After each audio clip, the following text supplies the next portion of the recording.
كلنا صبقلنا اب عالم سلام من قدك سوات فقرن قسلنا اب حمام زلو فوسلنا بحزن زلو صحنا علنا تجنقهم زلو رهولهم تميم زلو نسعلنا بسقاب نفس تعصر تحلنا في حزب ولا اكبلنا اب صيبا مكراب شقرن زلو ما مسرف ترلم ولدنا يوم كلهم بارك قدس كانت كاجر كعبيلنا صومنا بارك لنا قدس لنا نبطاتنا هوريات كم تقبل كلمنا عنا دما تقبل لنا بركة هدينا قدس رنقل مريم كفلنا بإيد ملاك تحلونا بسلامة جميل كاب سلامة فتسمنا بسمايات تنبر ربنا سمكا يقدس من قصة تمسا فقد كم تاب سمايكم ودما مدري يكون علت مقبنا لما حبنا احنا نزودلنا ودلنكم تحدقنا لهم بدلنا نحسنا دقلنا كاب كفاد احنا ننبر فتنا يتأتونا من قسن حيلن كبرن نزل علمنا تكاين ما أمين ووزت يا مريم من قدس جبريل ملا سلام تا سلام لك له بحلنا خدن قليخي بسقاخون دنقليخي أدي جابير سواد قويتا سراوي سلام لك له مسخي كاب أنا سبرختي خي فركر سخم برخيو وملتا تسقى جابير مساخيو وفسيت الداسي بالكي حتى يتناصر يلنا نفتو ودخي يسوس كريستوس منتانا حرات لمن لنا أمين اشتهوا يسرق جينا أملاك نوراني يسوس كريستوس كانيكا كنا سريات يردم ساسيا بسا ولدو لبركة شاتي برهان أنتم أويا كانت وأويا قنات روان سيرقوز أنات ببسمكم كنا فتانون صحانا يرسيان سكلون سمات زيو مهارنا كرسوس مال عصر تغلتي زيو مهارنا كشوس زيو مهارنا كشوس زيو مهارنا كشوس زيو مهارنا كشوس زيو مهارنا كشوس زيو مهارنا كشوس زيو مهارنا كشوس زيو مهارنا كشوس زيو مهارنا كشوس زيو مهارنا كشوس زيو مهارنا كشوس زيو مهارنا كرسوس كمون بنت أجزئتنا مريم مهارنا كرسوس مال عصر تغلتي بنت أجزئتنا مريم كشوس بنت أجزئتنا مريم كشوس بنت أجزئتنا مريم عنا كشوس بنت أجزئتنا مريم هرنكسوس بنت أجزئتنا مريم هرنكسوس بنت أجزئتنا مريم هرنكسوس بنت أجزئتنا مريم هرنكسوس بنت أجزئتنا مريم هرنكسوس بنت أجزئتنا مريم هرنكسوس بنت أجزئتنا مريم هرنكسوس بنت أجزئتنا مريم هرنكسوس بنت أجزئتنا مريم مهارنا كرسوس إذا ساعات دي آمن بارسقا قويتانا إيس كرسوس أم قبرن مفصرمتا ساعات معلتن إياه كمون دك أسام سال مسؤول زغني كم وداتا جزي المسك تقصر ناي مسجانا صلوت سناي نجر نجبرلنا يقرب حالي زي أبيهر أبون قويتنا أملقنا مدحنا يذكر صدنا مسكون لنا صورنا ردي إنني علي ولا قريبنا تقبلنا أنت ما قبلنا نتنينك سعادة ياونا بتحنا أيو الجون بزغد السعادة ديام بكل زمن يوتنان كفصم سلام كحلونا كل زح جابير أملقنا لمن لنا وقويتنا جابير كل التحزاب بون قويتنا أملقنا مدحنا يذكر صوص لألو كل قبرن من تقول قبرنا وش كل قبرن مسكنك علينا سلا صور كانان دردا خنان زحل خنان نبخاون سلا زقرب كانان تقبل كانان سلا زعب كانان زتنا خنان سعادة ياون سلا زبصح خنان مسكنك وقويتا يقرب لنا أمر كرسب سلا زند منك علينا كم محرد كون لنا إذا قد السعادة زيان كل زمن يوثنان ناخاب مفرابه اسم سلامكم في اسم عبنا كل غناتن كل مكران حبوا نقول زغن كل قبر سيطانا مخرخوا فع السوات من لعل سلان أقويتا كبارح كاب كل حزب خاونار كاب درياب زلنا يبوتاونار تعمل عايشين عزلنا تمن الكريتين كل حيل سلان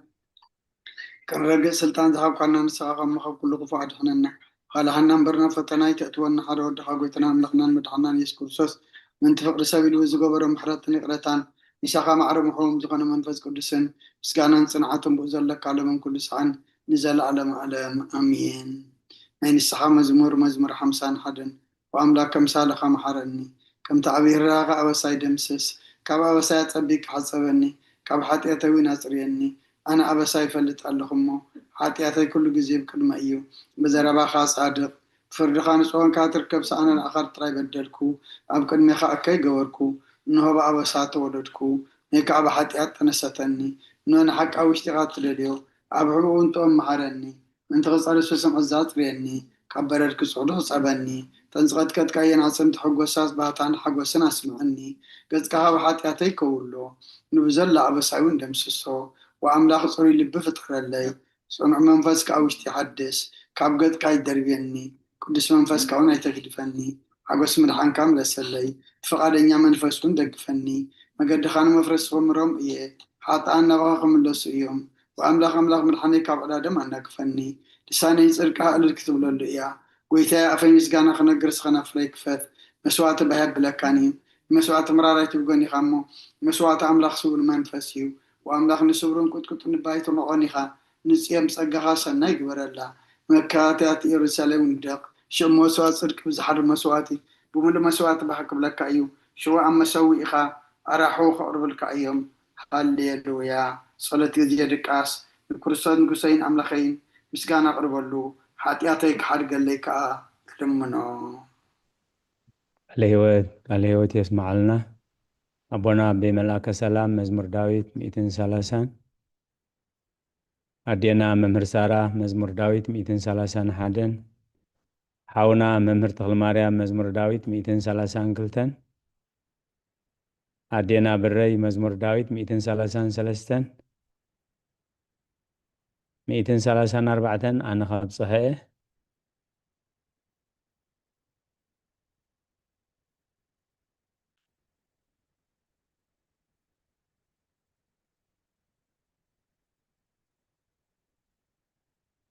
أبونا بملاك سلام مزمور داويت 237 أدينا ممهر سارة مزمور داويت 238 حاونا ممهر تغل ماريا مزمور داويت 241 أدينا بري مزمور داويت 242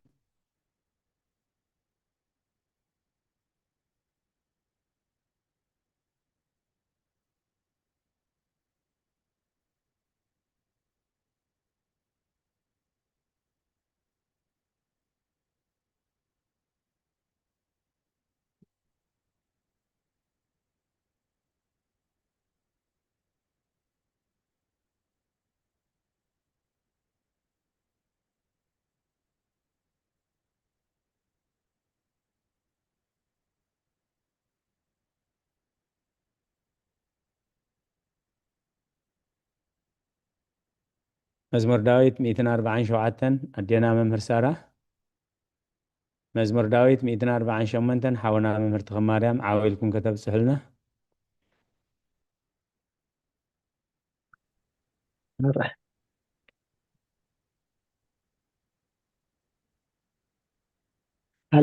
هللويا ንእግዚአብሔር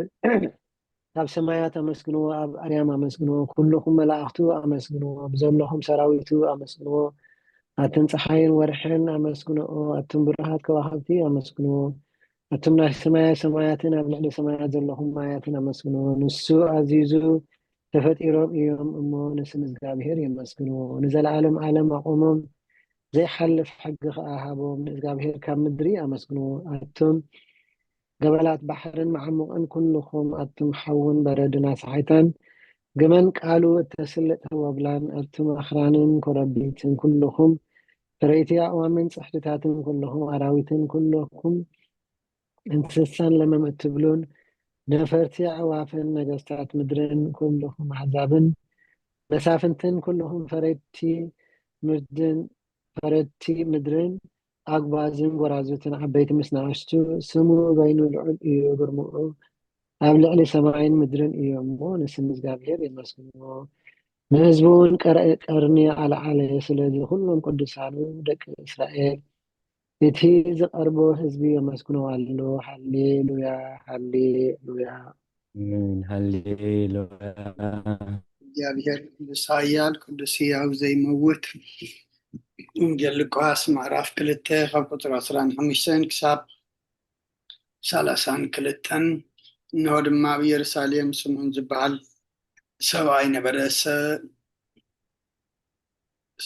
ሰብኣይ ነበረ ሰብኣይ ዝፃድቕ ንኣምላኽ ዝፈርሕ ምፅናዕ እስራኤልን ዝፅበ ነበረ መንፈስ ቅዱስ ማነ መሮነት መሲ እግዚአብሔር ከይረኣዮ ሞት ከም ዘይርኢ ድማ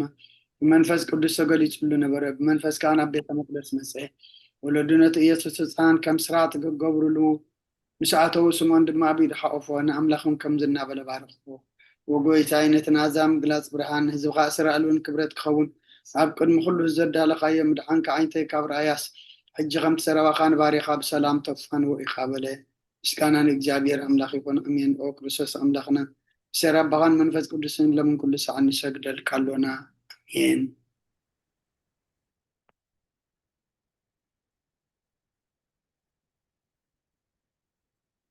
أدينا بري إنه قدمة قنع فرادي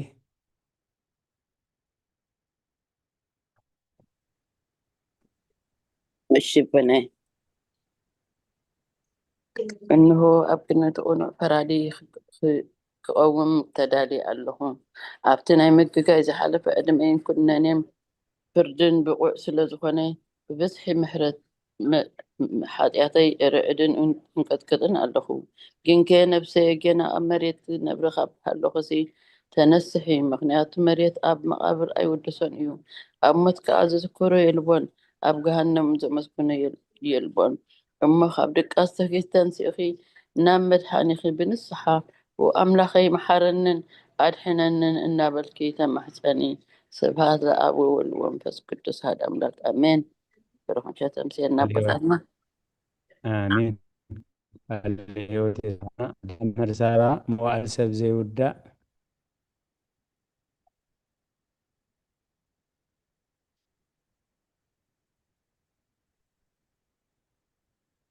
أوكي أبوي مواعيد سب زي ودا زي عالم زي آخر نزل عالم زنبر انتزخون سي نفسي نتصور زخونة مخنيات محلو كنيرو جنك تتصيف تخونة تقبارات كن اتهم أكيخين أب كلمة حقنيا فرادي من زغلع أب حاتيات عرات تسد إحكي أب تشللتنيان كدائن ما سقاخي كاللوخي انتايو تتهبيو ملسي أو كريستوس أملاخي بتي عزيز فرح منبر فردخا سنبد نتزل علماوي فردخاون انبركخ بتي ملكوتاوي نتعبرع برحانكا انقدقد ኣለኹ ኣነ ህሱም ድኑስ ኣብ ዓራተይ ደቂሰይ ዘለኹ ኣብ ህይወተይ እውን ዘይግዱስ ዝኾንኩ ናይቲ ተቐባል ቀረፅ ኣብነት ብምውሳድ ኣብ ልበይ እናወቃዕኩ ኣምላኽ ኣነ ገበነኛ እሞ ይቕረበለለይ ይብል ኣለኹ ኣሜን ይእዜኒ ወዘልፈኒ ወላለም ዓለም ኣሜን ቃል ህይወት يسمع لنا حبتنا فرويني ونصحيت ድንግል ربي مرقتا ونصحيت ድንግልና ባርያኺ እቲ ቁልጡፍ ጠላልኪ ረድኤትኪ ዘርግሒ ነቲ ኣብ ሕልና ከም ማዕበል ዝጋማጠል ክፉእ ሓሳባት ካባይ ኣርሕቕዮ ነቲ ሕመምቲ ነብሰይ ብኸንቱነት ኣዝዩ ሃለዋታ ጠፊእዋ ኣሎ እሞ ናብ ጸሎትን ምንቕቓሕን ኣበግስያ ምክንያቱ ንስኺ ከኣሊትን ምሕረት እትልምኒ ኣላይት ኣደን ኢኺ ኣደ ምንጪ ህይወት ንጉሰይ ኣምላኸ ጎይታ ኢየሱስ ክርስቶስ ተስፋይ ኢኺ ለህይወት يسمع لنا ኣሜን መምህርቲ ማርያም ወጎይታ በዛለይት እዚኣ ወጎይታ በዛለይት እዚኣ ንዓሞ ብዘይ ሓጢኣት ክንሓድር ሓልወና ኦ ኣምላኽ ኣቦታትና ንስኻ ብሩኽ ኢኻ በረኸትካ ኣዝዩ ብዙሕ እዩ ቅዱስ ስምካ እውን ንዘለዓለም ክብሪ ዝመልኦ እዩ ኣሜን ኦ ጎይታ ከምቲ ባኻ ተወኪልና ዘለና ምሕረትካ ከምኡ ትኹነልና ኣንቲ ኩሉ ንዓኻ ይፅበያ ኣለዋ ንስኻ ከዓ ኣብ እዋኑ ምግቢ ትህቦም ኦ ኣምላኽናን መድሓኒናን ወተስፋ ኩሉ ወሰናት ምድሪ ስምዓና ኦ ጎይታና ንስኻ ኢኻ ካብ ዝዓለት እዚ ንዘለዓለም ተድሕነናን ተዕቅበናን ኣሜን ኦ ጎይታ ብሩኽ ኢኻ እሞ ፍርድኻ ማዕረኒ ኦ ጎይታ ብሩኽ ኢኻ እሞ ሓቅነትካ ተረዳእኒ ኦ ጎይታ ብሩኽ ኢኻ እሞ ክብርኻ ባሃሊ ኦ ጎይታ ምሕረትካ ንዘለዓለም ይነብር ኦ ጎይታ ንዓይኒ ተግባር ኢድካ ካብ ወለዶ ናብ ወለዶ መዕቆቢ ስለ ዝኾንካ ኣይትፀገኒ ኦ ጎይታ ንዓኻ በዲለ እየ እሞ መሓረኒ ንነፍሰይ ኣህዳእያን እናበልኩ እፅላእ ኣለኹ ኦ ጎይታይ ኣባኻ ተወኪለ ኣለኹ እሞ ኣድሕነኒ ፍቃድካ ክገብር ከዓ መሃረኒ ንስኻ ኣምላኸ ፈልፋሊ ሂወት ኢኻ ብብርሃንካ ድማ ይናብር ምሕረትካ ናብቶም ዝፈልጡኻ ክብርኻ ከዓ ናብ ቁኑዕ ልቢ ትምፃእ ፀጋን በረኸትን ምስጋናን ብሓቂ ናትካ እዩ ኦ ቅድሚ ዓለም ዝነበርካን ዘለዓለም ትነብርን ዘላኻን ኣቦን ወልድን መንፈስ ቅዱስን ንዓኻ ምስጋናን ውዳሴን ግርማን ይገባእ ሎምን ኩሉ ሰዓት ንዘለዓለም ዓለም ኣሜን ኦ ልዑል ጎይታ ብኣኻ ምእማንን ንስምካ ምዝማርን ስናይ እሞ ምሕረትካ ኣብ ፀፅባሕ ሓቅነትካ ድማ ለይቲ ለይቲ ኣዘንቱ ቃል ህይወት يسمع لنا ኣዴና መምህር ሳራ ውዳሴ ስሉስ ቅዱስ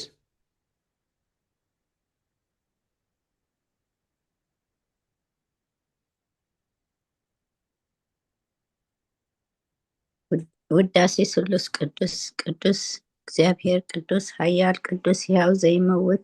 ካብ ቅድስት ድንግል ዝተወልደ መሃረና። ቅዱስ እግዚአብሔር ቅዱስ ኃያል ቅዱስ ሕያው ዘይመውት ኣብ ዮርዳኖስ ተጠምቀ ኣብ ልዕሊ ዕፀ መስቀል ምእንታና ዝተሰቕለ መሃረና። ቅዱስ እግዚአብሔር ቅዱስ ኃያል ቅዱስ ሕያው ዘይመውት ኣብ ሳልሳይ መዓልቲ ካብ ሞታት ዝተንስአ ብምስጋና ናብ ሰማያት ዝዓረገ ኣብ የማነ ኣቦኡ ዝተቐመጠ ኣብ ሕያዋንን ሙታንን ክፈርድ ከም ብሓድሽ ክመጽ እዩ። ኦ ጎይታ መሃረና። ምስጋና ንኣቦን ንወልድን ንመንፈስ ቅዱስን ሎምን ኩሉ ሰዓት ንዘለዓለም ዓለም ኣሜን። ቃል ሕይወት የስማዓልና።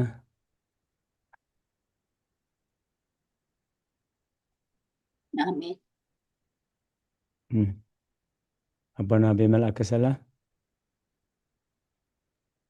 ሚት ኣለኹም አባና። ወስሉስ ቅዱስ መሐረና፣ ወስሉስ ቅዱስ መሐረና፣ ወስሉስ ቅዱስ መሐረና።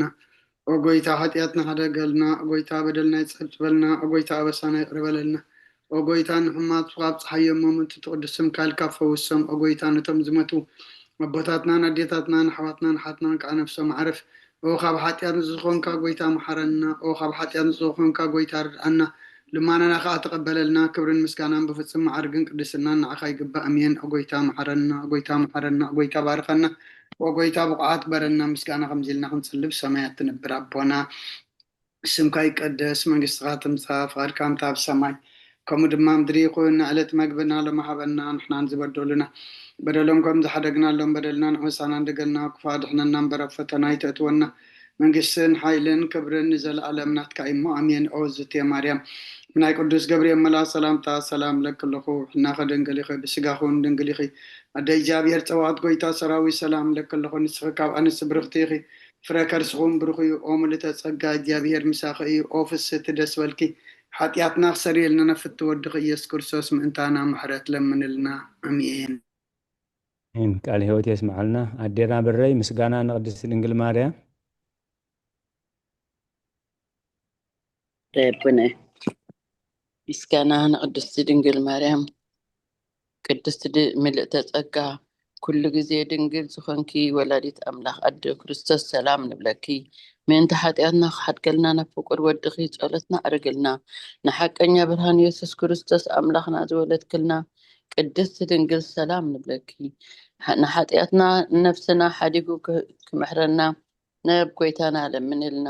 ቅድስቲ ድንግል ማርያም ወላዲት ኣምላኽ ንዘርኢ ሰብ ምንቲ ኣማላዲት ናብ ወድኽ ኢየሱስ ክርስቶስ ብሕድገት ሓጢአት ክጽግወና ለምንልና። ኦ ናይ ሓቂ ንግስቲ ድንግል ሰላም ንብለኪ። ኦ ንኣማኒኤል ኣምላኽና ዝወለድክልና ኩርዓት ዘርእና ሰላምታ ነቕርበልኪ።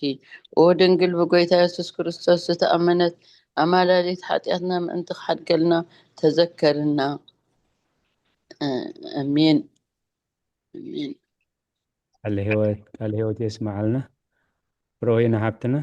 መእተዊ ጸሎት ሃይማኖት ረቢ ምርኪ ኦ ኣደ ሓቀኛ ብርሃን ነኽብረኪ ወቅድስቲ ድንግል ወላዲት ኣምላኽ መድሓኒ ዓለም ዝወለድክልና መጺኡ ከዓ ንነፍስና ስለ ዘድሓነና ንመስግነኪ። ወጎይታና ንጉስናን መድሓኒ ኢየሱስ ክርስቶስ ክብሪ ንዓኻ ይኹን። ንስኻ ንሓዋርያት ሞገሶም ንሰማዕታት ኣኽሊሎም ንጻድቃን እልልትኦም ንቤተ ክርስቲያን ጽንዓት ንሓጢአት ሕድገት ብሓደ ዝመለከቱ ስሉስ ቅዱስ ነበስር ንሰግደሉ ነኽብሮም። ወጌታ መሐረና፣ ወጌታ መሐረና፣ ወጌታ ባረኸና። ኣሜን አሜን። ቃል ሕይወት የስማዓልና። ኣሜን። ሁላና ሓውና ዲያቆን ሳሙኤል ናይ ሃይማኖት ጸሎት ንኩሉ ብዝሓዘ ሰማይን ምድርን ዝርአን ዘይርአን ብዝፈጠረ ብሓደ እግዚኣብሔር ኣብ ንኣምን። ብሓደ ጎይታ ብኢየሱስ ክርስቶስ ዓለም ከይተፈጥረ ምስኡ ህልው ዝኾነ ወልዲ ኣብ ውሃዱ ንኣምን። ካብ ብርሃን ዝተረኽበ ብርሃን፣ ካብ ሓቀኛ ኣምላኽ ዝተረኽበ ኣምላኽ፣ ዝተወልደ እምበር ፍጡር ዘይኮነ ብመለኮቱ ምስ ኣብ ማዕረ ዝኾነ ኩሉ ብኡ ዝተፈጥረ ብዘይክኡ ግን ኣብዚ ምድሪ ዘሎ ይኹን ወይስ ኣብ ሰማይ ዘሎ ምንም ዝተፈጥረ የልቦን። ምእንታና ምእንቲ ሰብ ምእንቲ ድሕነትና ካብ ሰማያት ዝወረደ ብመንፈስ ቅዱስ ካብ ቅድስቲ ድንግል ማርያም ስጋ ለበሰ ሰብ ኮነ። ሰብ ኮይኑ ድማ ኣብ ዘመን ጴንጤናዊ ጲላጦስ ምእንታና ተሰቕለ፣ ሓመመ፣ መከራ መስቀል ተቐበለ፣ ሞተ፣ ተቐብረ። ኣብ ቅዱሳት መፅሓፍቲ ከም ዝተፃሕፈ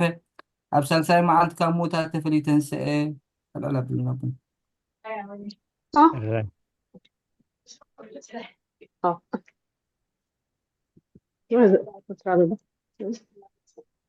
ኣባይ ደለ الراي تقبر ቅዱሳት መጽሓፍቲ ኣብ መበል ሳልሳይ መዓልቲ ከሰርዕ ኣብ ቅዱሳት መፅሓፍቲ ከም ዝተፃሕፈ ኣብ መበል ሳልሳይ መዓልቲ ካብ ሞታት ተፈሊዩ ተንስአ፣ ብክብሪ ናብ ሰማያት ሓረገ፣ ኣብ የማን ኣቦኡ ተቐመጠ፣ ብሓድሽ ድማ ንህያዋንን ንሙታንን ትፈርድ ፍሮይ ሚታ ንመንግስቱ ይኮነ መወዳእታ የብሉን። ጎይታን መሕወይን ብዝኾነ ካብ ኣብ ዝሰረፀ መንፈስ ቅዱስ ንኣምን፣ ምስ ኣብን ወልድን ንሰግደሉን ነመስግኖን ብነቢያት ዝተናገረ እዩ። ልዕሊ ኩሉም ናይ ሃዋርያት ዝኾነት ብሓንቲ ቅድስቲ ቤተ ክርስቲያን ንኣምን፣ ንሕድገት ሓጢኣት ብሓንቲ ጥምቀት እውን ንኣምን፣ ትንሳኤ ሙታን ንዘለኣለም ዓለም ንመፅእ ሂወት ተስፋ ንገብር ኣሜን።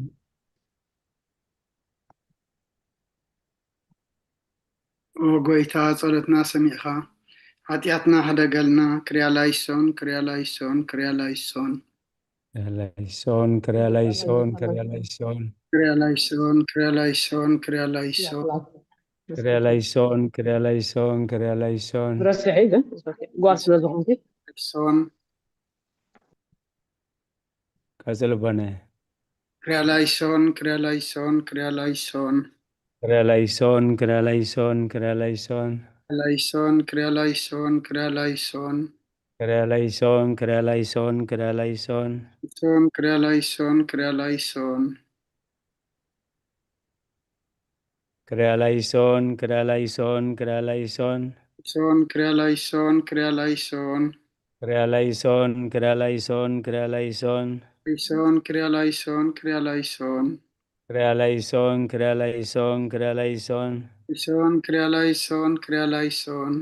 ክርያላይሶን ክርያላይሶን ክርያላይሶን ላይሶን ክርያላይሶን ክርያላይሶን ክርያላይሶን ክርያላይሶን ክርያላይሶን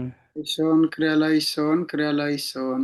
ክርያላይሶን ክርያላይሶን ክርያላይሶን ሶን ክርያላይሶን ክርያላይሶን ክርያላይሶን ክርያላይሶን ክርያላይሶን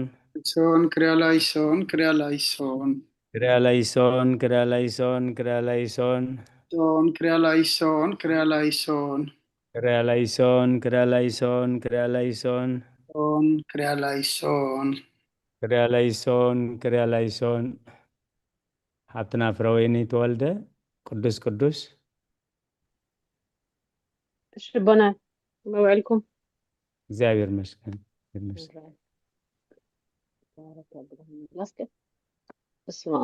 አሜን። ቅዱስ ቅዱስ ቅዱስ እግዚአብሔር ጌታ ሰራዊት ሰማይን ምድርን ብክብርኻን ብልጽኻን ምሉኣት እየን። ኦ ኩሉ እትመልኽ እግዚአብሔር ኣቦ መሓረና። ኦ ጎይታ ሰራዊት ኣምላኽና ሓይልታት ምሳና ኹን። ምክንያቱ ኣብ ግዜ ሽግርናን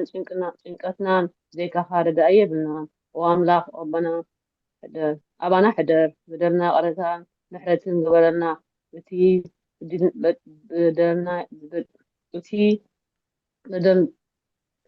ብድሌትና ብዘይድሌትና ዝገበርናዮ እቲ ፍላጥን ዘይፍላጥን ሰራሕናዮ ስውርን ግሁድን ዝኾነ ሓጢኣትና ምንቲ እቲ ኣብ ልዕልና ዝስመ ቅዱስ ስምካ ኢልካ ኦ ጎይታ ቀረበለልና። ኦ ጎይታ ከም ምሕረትካ ዳ እምበር ከም ተግባርና ኣይኹን። ላላ ብሎ ኣቦና ኦ ጎይታ ብቕዓት ኦኬ ናተይኩ ከመ ምሕረትከ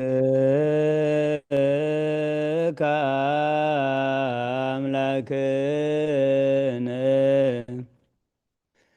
ወዓቆበከ ማዕበሳነ በከመ ምሕረትከ አምላክነ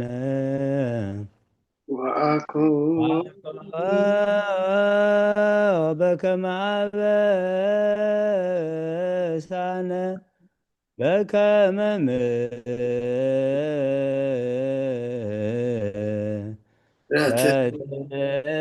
ምሕረትከ አምላክነ وأقابك مأبسانا وقويتا بقعات قرنا مسكانا خمزيلنا خمسلب سمايات تنبر أبونا سمكا يقدس منقص خاتم صفات كان تاب سمايكم دمان دريخ عائلة مقبنا لما هبنا نحنا نتبدلنا بدلهم كم زحدقنا الله بدلنا نعسانا ندقنا كفاد احنا ننبر فتنا يتتونا منقصن حيلين كبرن نزل عالمنا كإما أمين وزت يا مريم بناي قدس كبريم ملا سلام سلام لك له حلنا خدنقلي سقا خون دنقلي خد إيجابير توات قويتا سراوت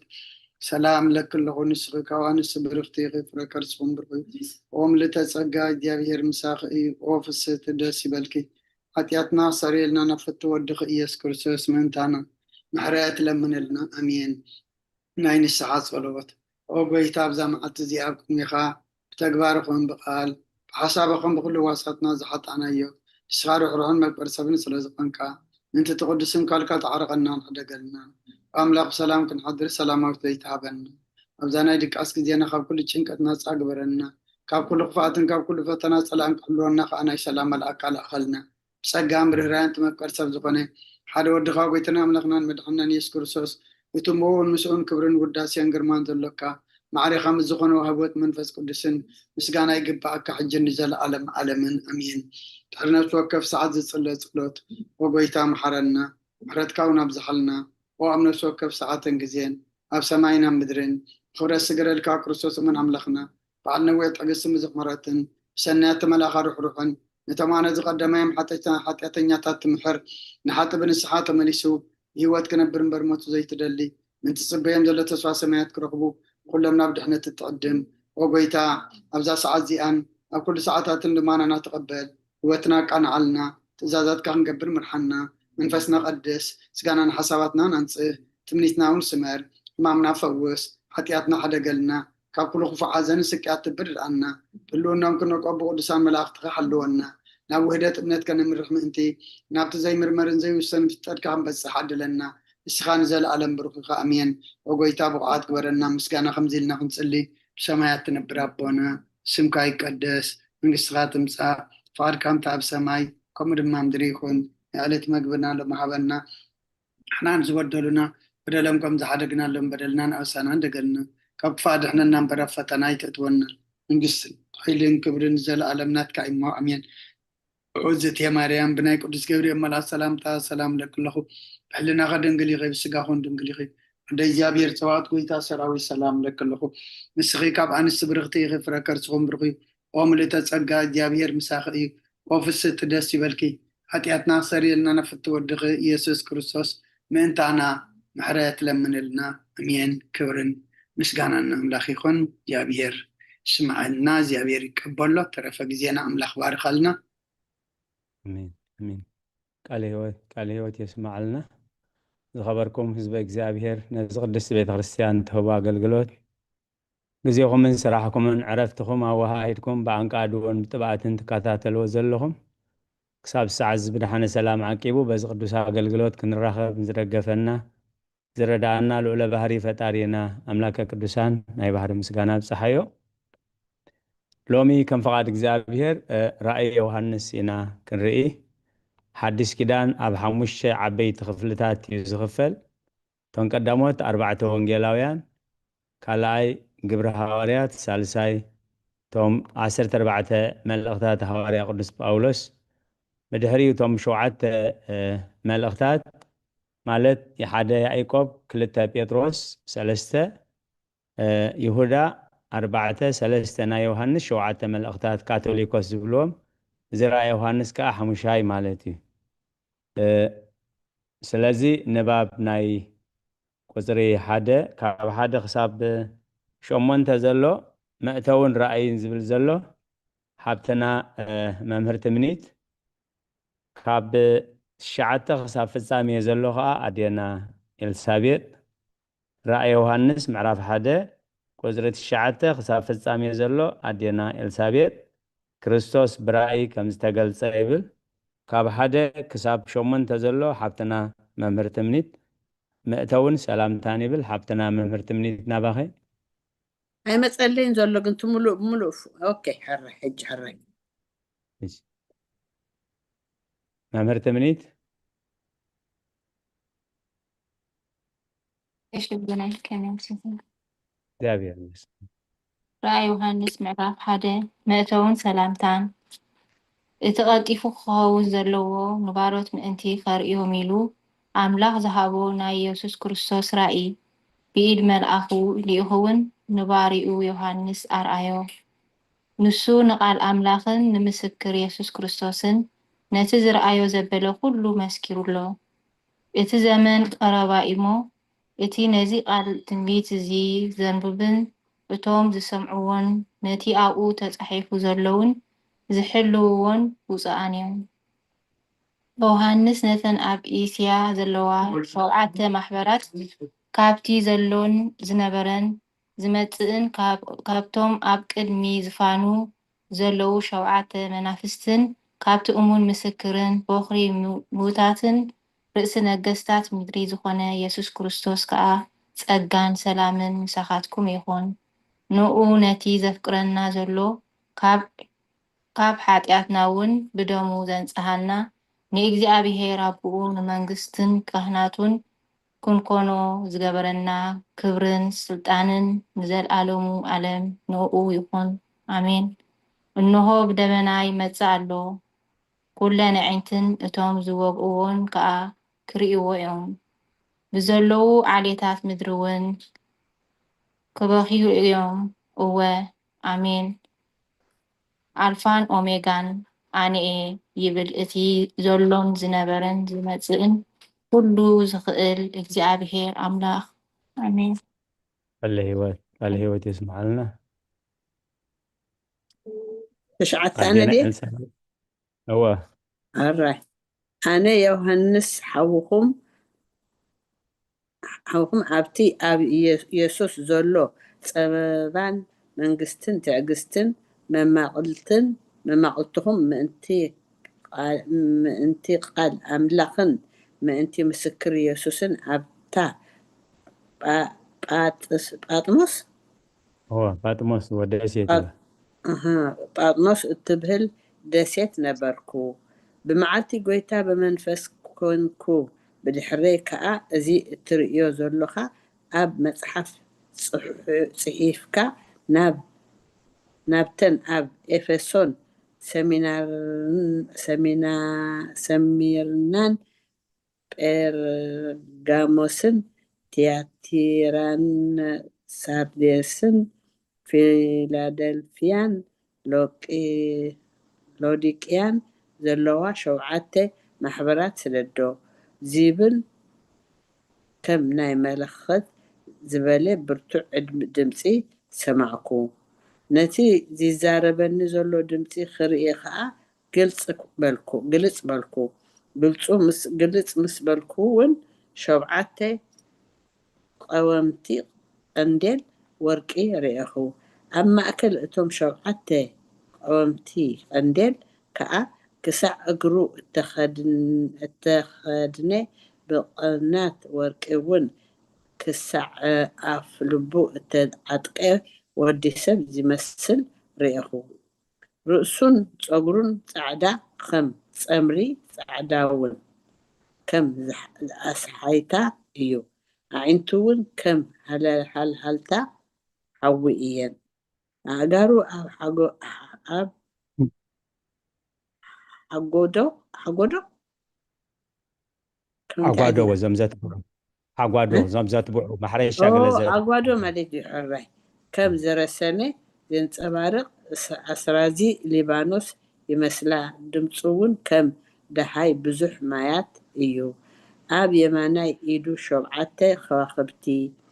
كلوو كاب عفون كلتا زعفو بليح سيفي يوصي ترئيتون كم تا بحايلي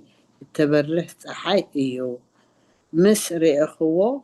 دما كم موت كويني أب أغارو ودعكو نسي يمانا إيدو عن برلي كم زينا بلي أنا إتي قدامين إتي دحراين إتي هياون إيه أمو أي تفرح مويتون نبركو إنه خاء ንዘለዓለም ዓለም ሕያው እየ መርሖ ሞትን ሲኦልን ከዓ ኣሎኒ እምበኣርሲ ነቲ ዘርአኻዮን ነዚ ዘሎ ነቲ ድሕርዚ ዝኸውንን ፀሓፎ ምስጢር እቶም ኣብ የማናይ ኢደይ ዘርአኻዮም 7 ከዋኽብትን ናይተን 7 ቀወምቲ ቀንዴል ወርቅን እቶም 7 ከዋኽብትን እቲኣቶም መላእኽቲ እተን 7 ማሕበራት እዮም እተን 7 ቀወምቲ ቀንዴል እውን ን7 ማሕበራት እየን ቃል ህይወት ይስማዕና ተመስገን አሜን አሜን هو ተመስገን እግዚአብሔር ተመስገነ ይሁን አሜን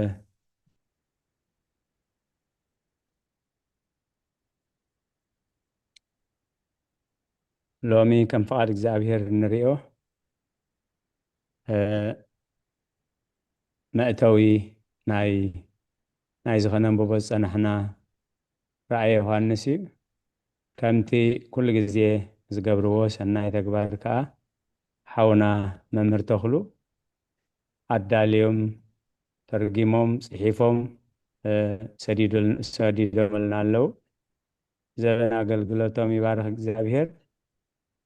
ሸር ኮይኑ ክህሉ ተስፋ ገብር ይረአ እንተልዩ ሓብሩኒ ሸር ኮይኑ እንተኮይኑ ኮይኑላ ኣራይ بسم آبن والدن منفس قدوسن حدا أملاح أمين ناي رأي ዮሐንስ مأتوي أرستي مأتو مصحف رأي ዮሐንስ كفال حدا نؤس أرستي ناي እግዚአብሔር ፍቅሪ عوتن تسفان مودعتا تاريخن مخفت ጸሎት بسم آبن والدن منفس قدوسن حدا أملاح اتزبن قربا إمو እቲነ ዝቃል ትንቢት ዝዘንብብን ከም ዝሰምዕዎን ነቲ ኣብኡ ተጻሒፉ ዘለውን ዝሕልዎን ብፁዓን እዮም እዚኣ ካብተን ቀንዲ መልእኽቲ ናይ ራእይ ዮሐንስ እያ እቲ ነቲ ቃል ዘንብብዎ ዝሰምዕዎ ነቲኡ ተጻሒፉ ዘለውን ዝሕልዎ ሰለስተ እየን ማለት እዩ እቲ ዘበን ቀረባ እሞ እቲ ነዝቃል ትንቢት ዘንብቦን እቶም ዝሰምዕዎን ነቲኡ ተጻሒፉ ዘለውን ዝሕልዎ ብፁዓን እዮም ራእይ ዮሐንስ 1:3 ዕላማን ኣጀንዳን ሎሚ ምሸት ወይ ናይ ዝመእተው ማለት እዩ ቀንዲ ነጥብታት እዚ መእተው እዚ ሰፊሕ ስለ ዝኾነ ሎሚ መእተው ጥራይ ክሽፍን እዩ ሎሚ እንልዕሎም ቀንዲ ሕቶታት መጽሐፍ ራእይ ዮሐንስ እንታይ ፍሉይ ባህርያት ኣለዎ ቀንዲ ጭብጡን ዕላማውን እንታይ እዩ ጸሓፊኡ መን እዩ ግዚኡ መዓስ እዩ መን ጽሒፍዎ ተቐበልቱን እተጻሕፈሉ ቦታን እንታይ እዩ ናብ መን ተጻሒፉ እቶም ዝነበረሉ ቦታ ወይ ተጻሕፈሉ ቦታ ነዚ ክምልሶ እዩ ማለት እዩ بخمي جمر بخمي ودا مس زفترتن رأي ዮሐንስን تا ديزا رأي بمنصر زفترت بمنصر رأي وي رأي بمنصر زفترت يلو مصحف زفترت مجمرتا أملاخ ندك سبات زلو درت ألو فقري اوج كل ነገር አዳልዩ ዓብ خبرن سلطانن ሃበና بمثلال تمن ودقات مصه ካብ ገነት ምስጓግ ፍርሓት ከምውን ካብ መለኮታዊ ፍርድ ምህዳም ሰዓበ መጽሐፍ ራእይ ዘፍጥረት መጀመርታ ኸውን ከሎ መጽሐፍ ራእይ ከዓ መወዳእታ መጽሐፍ እግዚአብሔር ንምድሓና ዘውፅኦ መደብ መፈጸምቱ የርእየና ካብ ምስጓግ ናብ ክፉት ኣፍደገን ናብ ክፉት ኣፍደገ ሰማይን ዘለዓለማዊ ገነትን ይሰጋገር መደምደምታ መጽሐፍ ራእይ መጽሐፍ ሓጎስን ተስፋን አሜን ቆም ይግበረልና አሜን ኣብ ዘፍጥረት ሕጊ እግዚአብሔር ምሰፍረሱ ኣቦና ኣዳምን ሔዋንን ካብ ገነት ኣውፅዩ ናብ ገነት ንኸይምለሱ ዘንበልብል ሴፍ ዝሓዘ ችሩብ ኣቐሚጡ أبزي أخذ كمتو بقعات هيكونكم نيلو أو سيومن بأنصارم بأرناي رأي يوحنس نمدحنا زوجو أمد مفصمتو يرينا كام مسقاق ناب كفوت أفدق سماين زلا عالماوي جنتن يسقاقر مدام تا مصحف رأي يوحنس مصحف حقوسن تسفان فللي زفترت هو تسارار الرأي أرستي كابز تفقت نكابز تفقت جنت ناب التملست جنت أرستي سماين مدرن مصحف زفترت فلما تفتيروم مصحف رأي حدش سماين حدش مدرن زلا عالماوي حقوس أرستي برهان مصحف زفترت صحاين ورحن نمبراه تفتروي مصحف رأي صحاين ورحن آيدليون كريستوس بعلو برهان إيوي منبري سب جنات إدن فراز بلا علو حق أملاخ استحسلو مالتي أبرأي يوحنس قدست ختما مسقويتا زلا عالماو زنبرلو أرستي موسبو أدامن هوانن بغانزان سأقمن تودع مصحف رأي درار موسبو تخلعي أدام كريستوسن بيتا كريستيانن ياتنتانن زفت حاتيات أتوى سيطان كأنسب سعره أبرأي يوحنس حاتيات تفرد سيطان تسعره منقستون عنوت كنتات سب أبزا فترة مرقم فرحات موتن كاب أملاخ مهدامن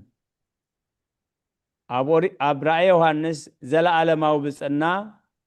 موت يلن نابحق أملاخ من مللاسين بتعمي خطاقمنا يمزو من السر صبو غيرهم يمادال يمزلو نايتقال فولي برخت زرع يوحنس برخت الله وفولي برخت انتهت برخت قال تسفى እግዚአብሔር ነቶም ዘንብብዎን ዝሰምዕዎን ፍሉይ በረኸት ተመባፂዕ ኣሎም ኣሎ ዋላ ከይተረዳእና እኳ ትንቢታዊ መጽሓፍ ስለ ዝኾነ ዋላ ብሙሉእ ከይተረዳእና እንተ አንበብናዮ ፍሉይ በረኸት ኣለዎ እቲ ብድሆ ከቢድ እዩ ምስጢራዊ እዩ ኢልና ካብዚ በረኸት እዚ ርእስና ኸነግልል የብልናን ፍቕሪ ኣምላኽ نتي أبز فترة جمرة تاريخ فقرة أملاخ زعزو زدنق من قدي إيو ناي قعزونا مقدي ناي قعزونا مقدي وي ناي تابيت خريستيان مقدي وي ناي بيت خريستيان قعزو The Church's Journey كاب إسيا ماينور ناب سماي رأي جمر بقزي قدس يوحنس مالت أباس ناي إسيا مانور كوينو كسع كلاي مسعات زلو ناي كل زمانات قعزو يقلس ناي معرافات مواقر ويستراكشر معراف حدا كساب سلسته بيت كريستيان مدري معراف 4 كساب عزرا ناي بيت كريستيان كام مدري ناب سماي زقبر قعزو مسك أنزان سدتن معراف 21 كلتن بيت كريستيان ناب سماي زلا علماويت منقستي تأزاز صحفتن تنبيتاوي بهريون تأزاز أملاخ إذا ما صحف زي بتأزاز أملاخ يتصحفو أتي الترقيو زلخا أما صحف صحفوي أبرأي يوحنس حدا عسرت حدا كمتي ممر تنبيت زنببتلنا أنا أما علت أملاخ سلا أملاخن قال أملاخن سلا حقن أبدسيت باتموس كله معلت قويتا سمايات تغفت الليل جمر أتي تريو زلخا أما صحف صحفو زبل أواج تواهبوي ما تنقغتا أمودا أتازخونا قال كي وسخ وي كي يقدل صنع ما تنقغتا اللوي زرا يوحنس كم ناي مودا أتا مصحف بمخانو أبز مصحف زوسخه ويابز مصحف زغدله إلو كلتا تنقغتات كابز مصحف زوسخه كابتا سماي تصحف زلو متنققتا زيادة وهوي اتزوج دلون كم كات برخت كقول لي انكوتن بتاو صحف أب حدش كده أنزله انكوتن بتاو مصحافي وانجيلات تاريخ هوتيهم ملختات ممرحيهم قبر هواريات تاريخي رأي يوحنس قنا تنبيتي توم حموش صحفات قلت صنيحو وانجيلات تاريخ هوتيهم ملختات ممرحيهم قبر هواريات تاريخي رأي يوحنس قن تنبيت يوي علامات تنبيت فقاد أملاخ مفلاتين اتقوقي مقدي بزح سبات معاس كريستوس كم زمز وعلم معاس كم تودع نمقمات تتغي مملو كم جهوبا ويتنس شحن شعاتة ميتن 14 أدفنتست شحن شمونتا ميتن 4 الزقن علامو أيكونن اتحقني علامة اتعب سلطان أبو زلو قزياتن وقتتاتن كتفلتو نعهاتكم أيكونن إذا فلتت زنا أملاخ تراي زملكات نعنا أنت إلنا تداليهم صنحو فرق معلت وي فرق ليتي وي نقوها وي مشيت مع اسكام زمسايد فلتني خممو دلوات كنون اتعاب سلطان أبو زلو قزياتن وقتتاتن كتفلتو نعخاتكم أيكونن تنبيت مسائي مقمات زي كونه فقاد أملاخ مؤواجي علامو أمونغو قدامي مساتن كالاي مساتن كمي قرنا بقدسنا كم من النبر كمرحنا إيو نمنتاي ملو بملو زي قلت وي زي بره ملو سئلي أي توهبنان قويتان يوهانس قالي يوخ صحفو قالي دما كي صحفو سلازي حتاتو ملو بملو كترقما زخل سبي البوني بوب ديونيسيوس أوف ألكسندريا كاب عقمي مردع نلعل زخانة انكاق خمزة اللوو أجنزب بجزاء رئيسي مخنيات هاي سفرون ودسو تراي نايزل عالم قالسي كاب حتيات آدم جميرو كل جزية وقئن اكي نيرو إيو سيطان متلال كساب زغسل اكي كهلو جناب كالاي مسات ناي سيطان حيلي نزل عالم كتف إيو نمنتاي بمثالي أوي سيمبولي كوينوين 300 ملغتات مصحف رأي كبابي 300 ملغتات قطرتات حبرتات حيزو ألو قانقوا سب زي قلصو سمياوي مستير سمياوي قدات عيني زي رأيتو سلازخونة بناي سب قانقوا خقلس أي كال ناي قدس باولوس أبنت أبسالساي سماي مستمنتله سب كزارو زي فقدو زي نور قالات سمعو كقلصو أي كالن ناي بيت خريستيان الرأيا أرثوذكساويت بيت خريستيان نزوم من الأغتات زيهم بقالو ليترالي كاموسات نلعلي ترجمهم أمر الدعايات تمركوس نسو دلوات كن كون ترايو زحاتة النايم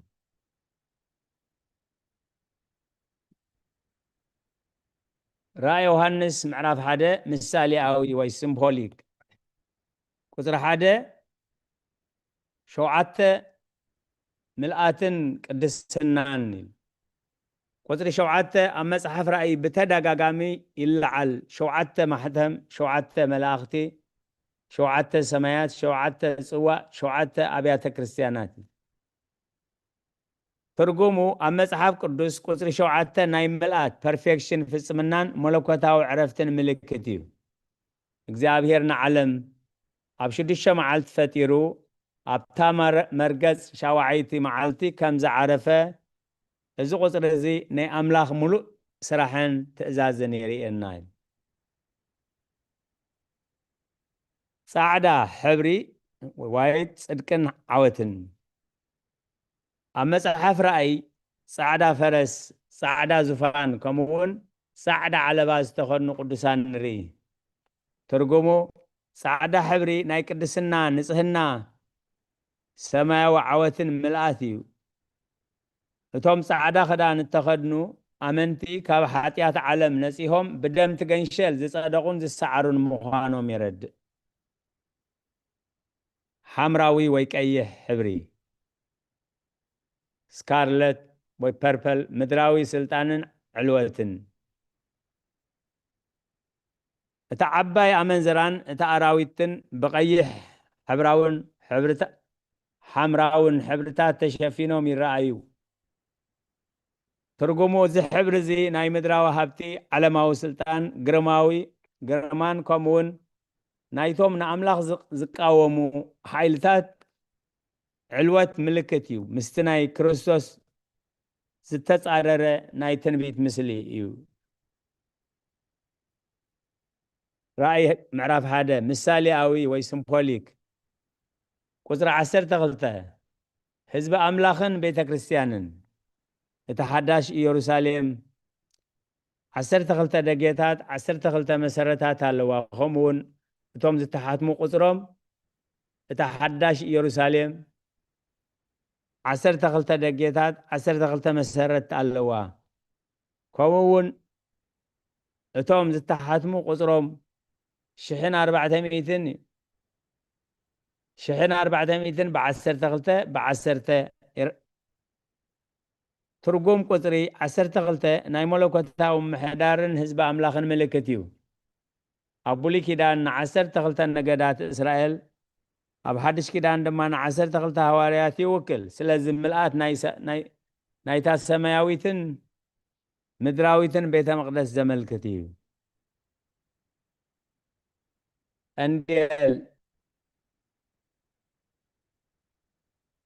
ቀንዴል ወይ ላምፕ ስታንድስ ኣብያተ ክርስቲያናት ኣብ ቀዳማይ ምዕራፍ ጎይታ ኢየሱስ ክርስቶስ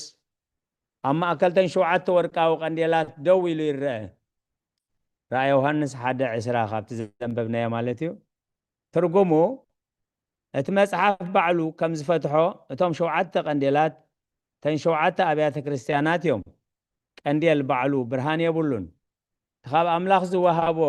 ዘይቲ መንፈስ ቅዱስ ተጠቂሙ ግን ንዓለም የብርህ። ቤተ ክርስቲያን እውን ኣብ ምድሪ ብርሃን ክርስቶስ ብርሃን ክርስቶስ የንጸባርቕ ምዃኑ የረድእ። መጽሓፍ ተስፋን ጽንዓትን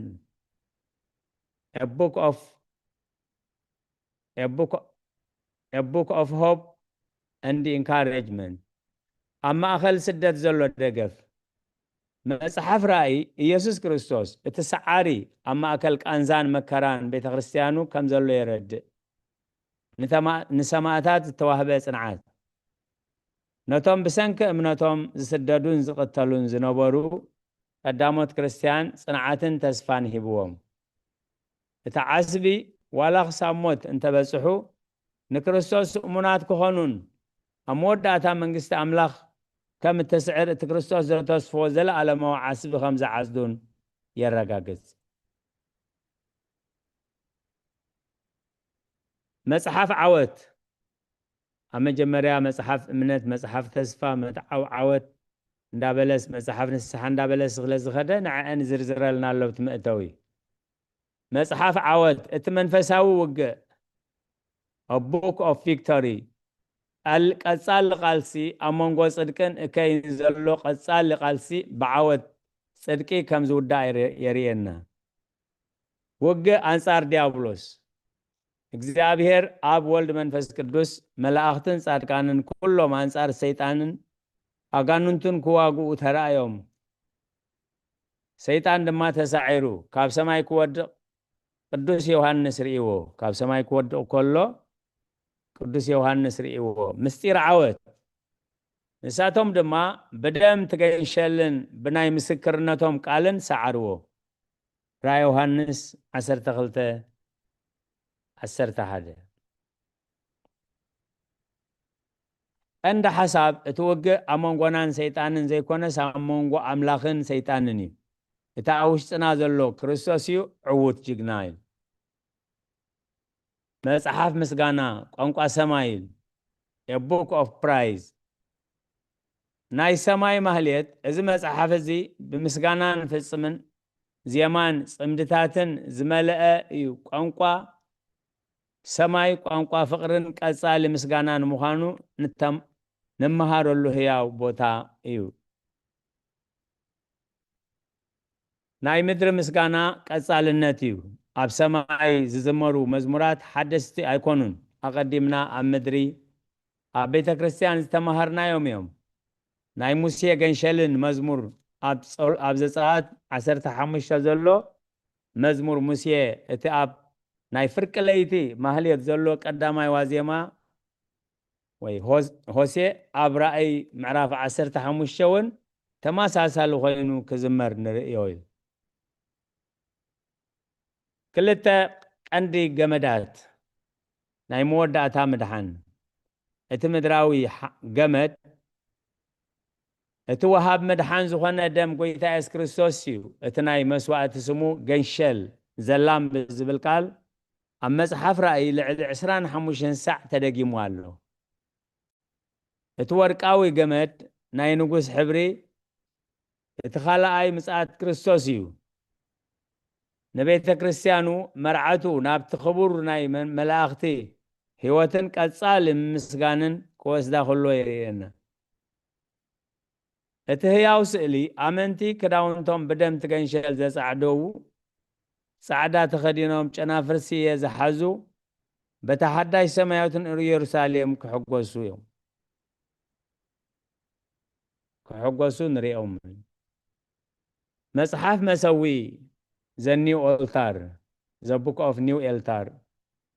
ታሪኽ መሰዊ ቅድመ ኃጢአት ምስዋ ኣይነበረን ድሕሪ ውድቀት ግን ሰብ ንኣምላኽ ብደም መስዋዕትን ብድንኳንን ክረኽቦ ተገደደ ቦታ መተዓረቒ ኣብ ሰማያዊት ኢየሩሳሌም ጎይታ ኣብ ውሽጢ ህዝቡ ስለ ዝነብር ብስጋዊ መገዲ ዝስራሕ ምስዋዕ ኦልታር ኣይክህሉን እዩ ሕርያት ከም ምስማዕ ቅዱስ ዮሐንስ ኣብ ትሕቲ እቲ ምስዋዕ ነፍሳት ናይቶም ሰማዕታት ርእዩ ኣመንቲ ባዕሎም እቲ ምስውዕን መርዓትን ክርስቶስን ኣብ ሓደ እዋን ይኾኑ ንሱ መጽሓፍ ሰማያዊ ኣምልኾን ዘለኣለማዊ መውስቦን እዩ ምንጪ ናይ ስርዓታትናን ቅዳሴናን ሶርስ ኦፍ ሊተርጂ ናይ ምድሪ ቅዳሴ ቅዳሕ ሰማይ እዩ ናይ ኦርቶዶክስ ቤተ ክርስቲያን ስርዓት እቲ ቅዱስ ዮሐንስ ኣብ መጽሓፍ ራእይ ዝረአዮ ሰማያዊ ኣምልኾ ቀይሕ እዩ ኣብ መጽሓፍ ራእይ ዝረአናዮም ኣብ ግብሪ ንጥቀመሎም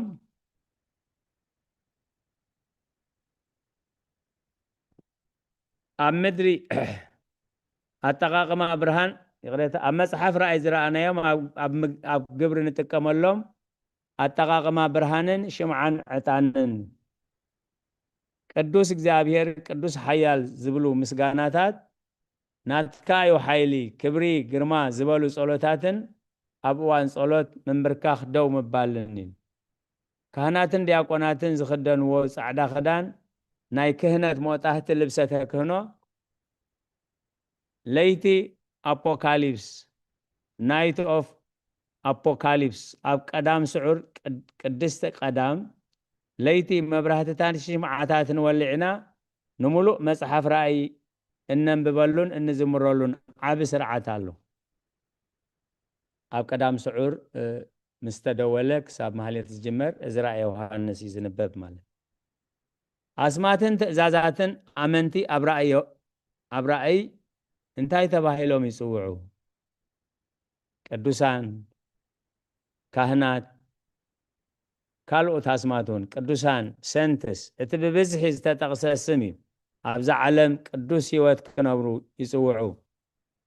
ካህናት ናይ ምእመናን ክህነት priesthood of let እምበር ምስጢራዊ ክህነት ኣይኮነን ካልኦት ኣስማት ህዝቢ ኣምላኽ ኣገልገልቱ ኣሕዋት ምስክራት መርዓት ክርስቶስ እሙናት ጻድቃን ቀንዲ ትእዛዝ ንኣመንቲ ክንስሑ ክዝክሩ ከይፈርሑ እሙናትን ንቑሓትን ክኾኑ ክእዘዙ ክውድሱ ከምኡውን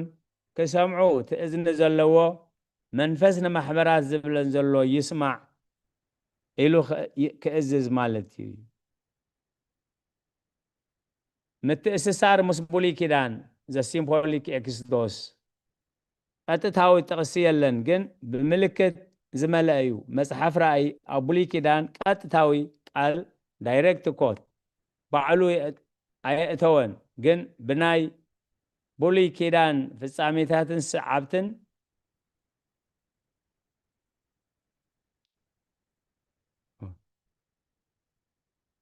ቀንዲ ምትእስሳር ዘለዎ መጽሓፍቲ ትንቢት ሕዝቅኤል ናይ ዙፋን ራእይ እተበልዐ ወይ ዝብላዕ መጽሓፍ ማሕተም ግንባር ቅዱሳን ሓድሽ ኢየሩሳሌም ፈለግ ህይወት ትንቢት ዳንኤል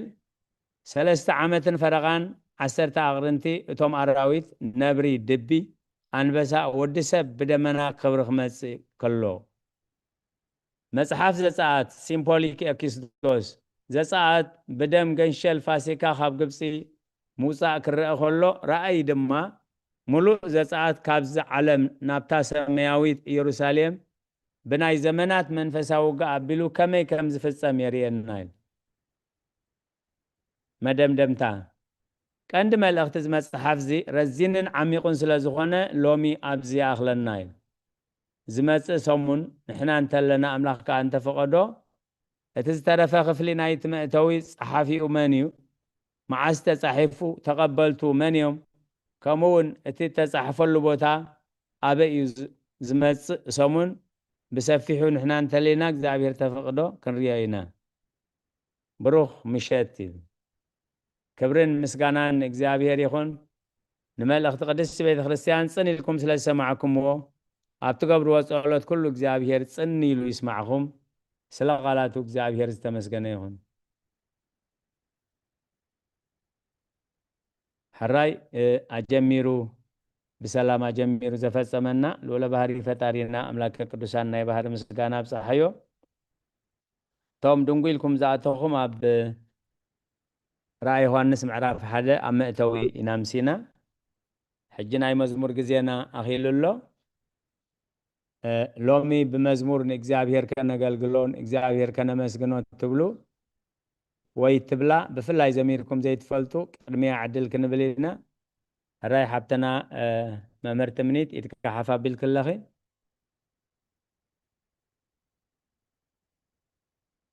ዘሚረን ዘይፈጣ ተሃልን ዕድል ክብል ንኽእል እንተሕር ደየለ ዝምርክን ክዘምር ሕራይ ሓብተና ዕድል ትህበና ኣላ ሓብተና መምህርቲ ምኒት ዘሚረን ዘይፈልጣ ሎሚ ክዝምራ ዝደልያ ዕድል ክህብ ትብለና ኣላ እግዚኣብሔር ትሕትና ኣይወከፍ ኣሜን ኩሉ ምስና ክዛጓለይ ዘምሪ ሕብረት ሃብኪ ሕብረት ብለይ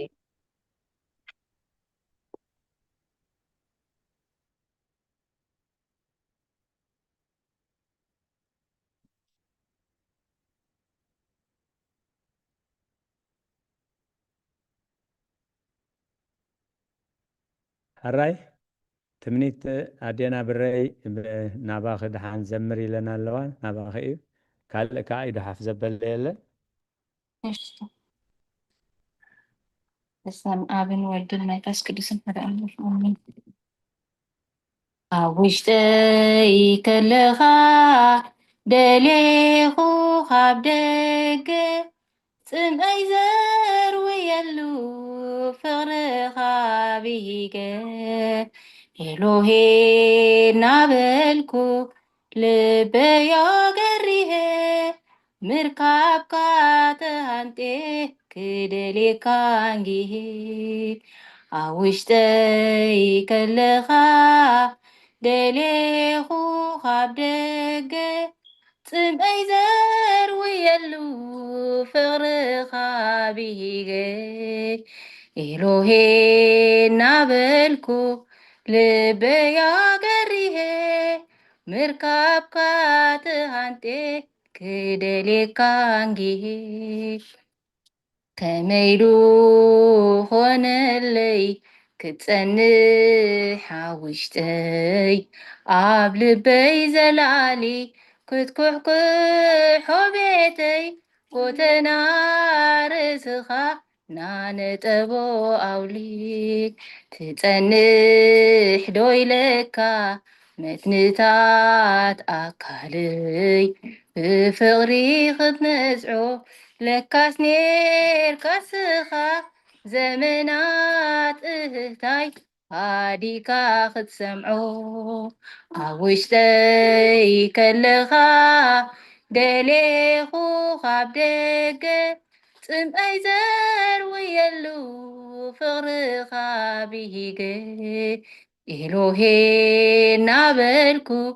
ልበይ ኣገሪሄ ምርካብካ ትሃንቴ ክደልየካ እንጊሄ ዘይሃሪፈካየ ኣብ መንገዲ ኾይነ ስልኬ ኸየሕለሉ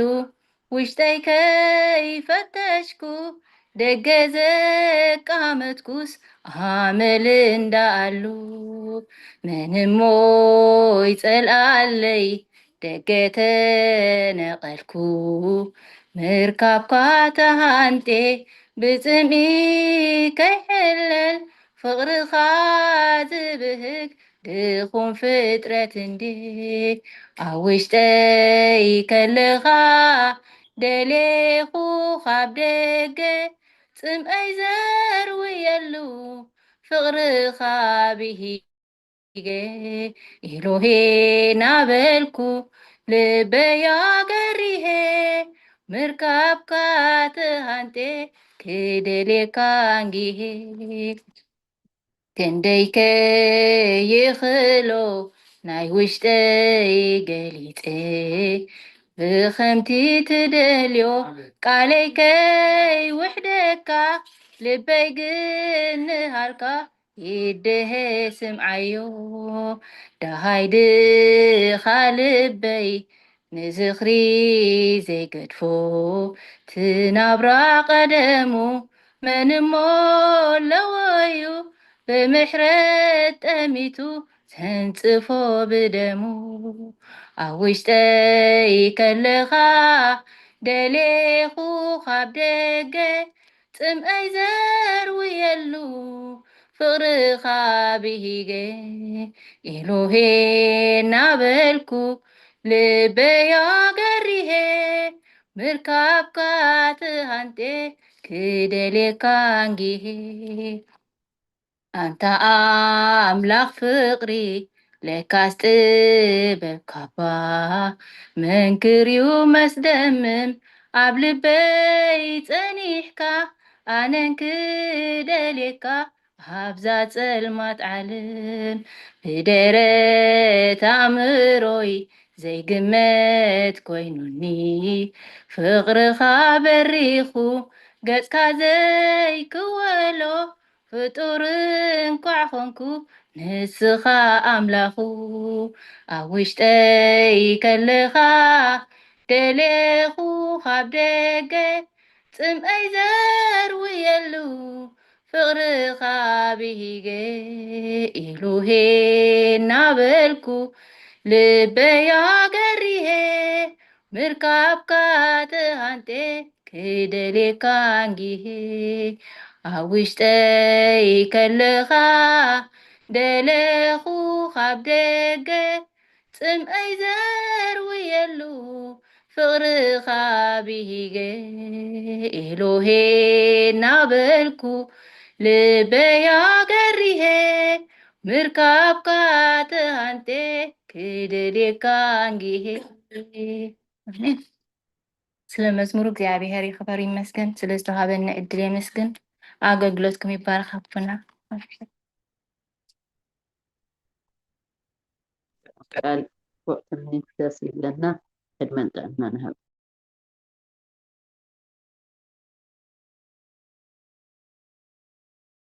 قريتا ميت قرياس أني زماري ملاقت يسمع لنا كتزمرلون كتقلقلون نبري كم زمسلو عديتاتنا حواتن ذهبنا أنا أملاك كبر مسكنا بصحيو أوش تاي كلوخا دلوخو خاب دقة سماي زرو يلو فقرخا بهيقة إلوهي لبي ياقري نابلكو لبي ياقريه مركابكا تهانتي كدليك كانجيه كما يلو خنا اللي كتصنع حوشتي أبلبي زلالي كتكحكحو بيتي غوتنا رئسخا نانن طبا أولي تسأنح دويلوكا متنتات أكالي بفقري ختنزعو لكاس نيركاسخا زمنات ههتاي هاديكا ختسمعو زي حافيري أمن قد خوينه سلكي خحللو وشتاي كيف تشكوب دقة زقامتكو عمل اندعالو من موز على دقة تنقلكو مركاب كاتهانتي بسمي كي حلل فقر خازبهق دخوم فترة دي كندي كي خلو ناي وشتاي كندي كي خلو ناي وشتاي قليسة بخمت تدليو قالكا خي قالي كي وحدكا لبي قنهلكا يدها سمعيو دهاي دخال بي نزخري زي قدف نابتنا براق قدمو منمو على ويو بمحرت أميتو زنصفو بدمو أنت أملاخ فقري لكاس طبب كابا منكري ومسدمم قبل بيس أنا حكا عنن كدليكا أبزاز المات علم بدرة أمروي زي قمت كوينوني فقرخا بريخو قز كا زي كولو فترن كوعكونكو نسخا أملاخو لوتو سبهاتي لو سلقالاتو كزابير استمسقنا يخون أوشتاي كلخا دلقو خاب دقة سمعي زرويلو فقرخا بهيقة سلقالاتو كزابير استمسقنا يخون أزي مزمور زي حدا خابتهم قدوسان أبوتات بيت خريستيان قدوس أغسطينوس زبهال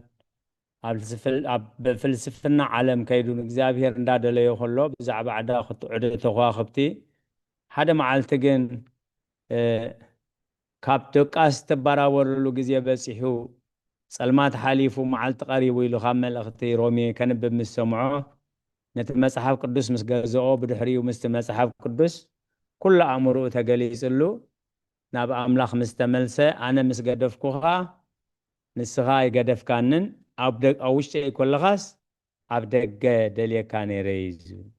ስለቃላቱ እግዚአብሔር ዝተመስገነ ይኹን ኣብ ውሽጢ ይኮለኻ ደለኹኻ ኣብ ደገ ጽምአይ ዘርውየሉ ፍቕርኻ ብሂገ ካብታ ትመላለስ ነበረት ደጊመ ንሓብትና መምህር ተምኒት ዝማሬ መላእኽቲ የስማዓልና ነቶም ሰማዕናውን ዝማሬ መላእኽቲ የስማዓልና መዝሙር ምንጭ መዝሙርና ካብቶን ሰምዑ ጸናሕና ምንጭ መዝሙርና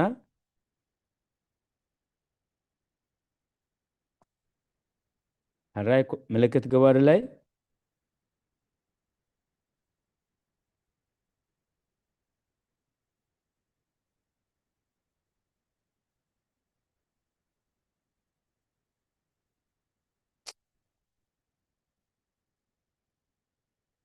أب زداقم عراف 3 اتقال من انت تقبرس اب افكان اب لبخان قربا خايمبر رحوق ايكونن اب افكان اب لبخان قرباي كم زلو ما انا زكا زلخو ندقخان دقخان بكل لبخان بكل نفسخان ناب እግዚአብሔር አምላካን ተተመለስካ ቃሉ ድማን ተሰማዕኻ ሽዑ እግዚአብሔር አምላካ ምርኮኻ ክመልስ ሲሉ ከምዚ ጀሚሩ ተቃል ኣብ ኣፍካና ኣብ ልብኻን ቀረባኻ እምበር ርሑቕ ኣይኮነን ህይወትን ሞትን ኢሉ እዛ ኣነ ሎም ዘካ ዘለኹ ኣብ ቁጥሪ 11 ንዓኻ ኣዝዩ ዘሸገርን ካባኻ ዝረሓቐን ኣይኮነን እሞ ናብ ሰማይ ዝድይበልናን ዘምጻልናን ክንገብሮ ኸኣ ዘስማዓና መን እዩ ኸይትብል ኣብ ሰማይ ኣይኮነን بحر استاغرالنا زمصالنا كنغبره ازس معنا من يخيتبل دما اب سغر بحر يايكونن ازغال من تخطغبروس اب افكان اب لبخان ازي قربا خايو رألوم هيوتن موتن سبقون كفون اب قدمي خان بيرل كالله بهيوت من تخنبرن كتبزحن اب تاخت ورسات اتوا زلخا هاجر እግዚአብሔር አምላካ من تخبهارخ كادما እግዚአብሔር አምላካ ከተፍቅሮ بمغدو خاخت كيد تأزازاتون حقاقاتون فردتاتون دما ختحلو أنا لومي إززكال لخوي زداقم سلاسة كاب 11 ساب 10 شديشة أنبيبة بهيوت من انت ختنبرسي هيوت حراي سلقالاتو እግዚአብሔር ዝተመስገነ ይሁን حراي ካልኦት كما يوعدكم دونجي متي እንኳዕ ሰላም መጻኺ መላሕተይ مزمور ملاخت يسمع لنا نايب حق زفتوا مزمور يا أب مزمور داويت 39 قصر 3 مساء خيط خوينا لبي أبو أي رسن كستن مزمور داويت 39 فقد 3 وقد 3 حراي أنببي يا ملحات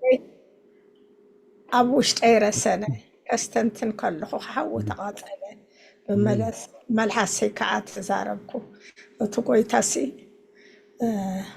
لبنا مقدسي هم لبنا يت مقدس ونحن أسبوعين قبلوا لنا وشتي تخندي أو وشتنا خلوا له وقويته لا حق تأمنتنا أما نعم إصفت هذا مزمور لا حق كل جزء استنتناي تاجر مثلا تاسي مقدس وشتنا لبنا يو مقدس بحق تخفيتنا له أو له نستنتنا أو وشت سنة خلص نبص حبوتها نخيد أبحدا نبل جن أملخت أمنت بعلنا عند حرت تقبلنا يا آمنا تقبلنا يسي مسانا يزول له وشتنا له مالتي عليه هو لبي يا وشتي رسنه كستنتن كله حاوت تقاصله بملحسي كأ تزاربكو وእግዚአብሔር ከመይ ዝበለ ሓላፊ ምዃነይ ምእንቲ ክፈልጥ መወዳእታይን ልክዕ መዓልታተይን ክንደይ ምዃኑ ኣዘክረኒ ስለ ቃላቱ እግዚአብሔር ዝተመስገነ ይኹን ሕራይ ካልኦት أب مرقتا سامع الله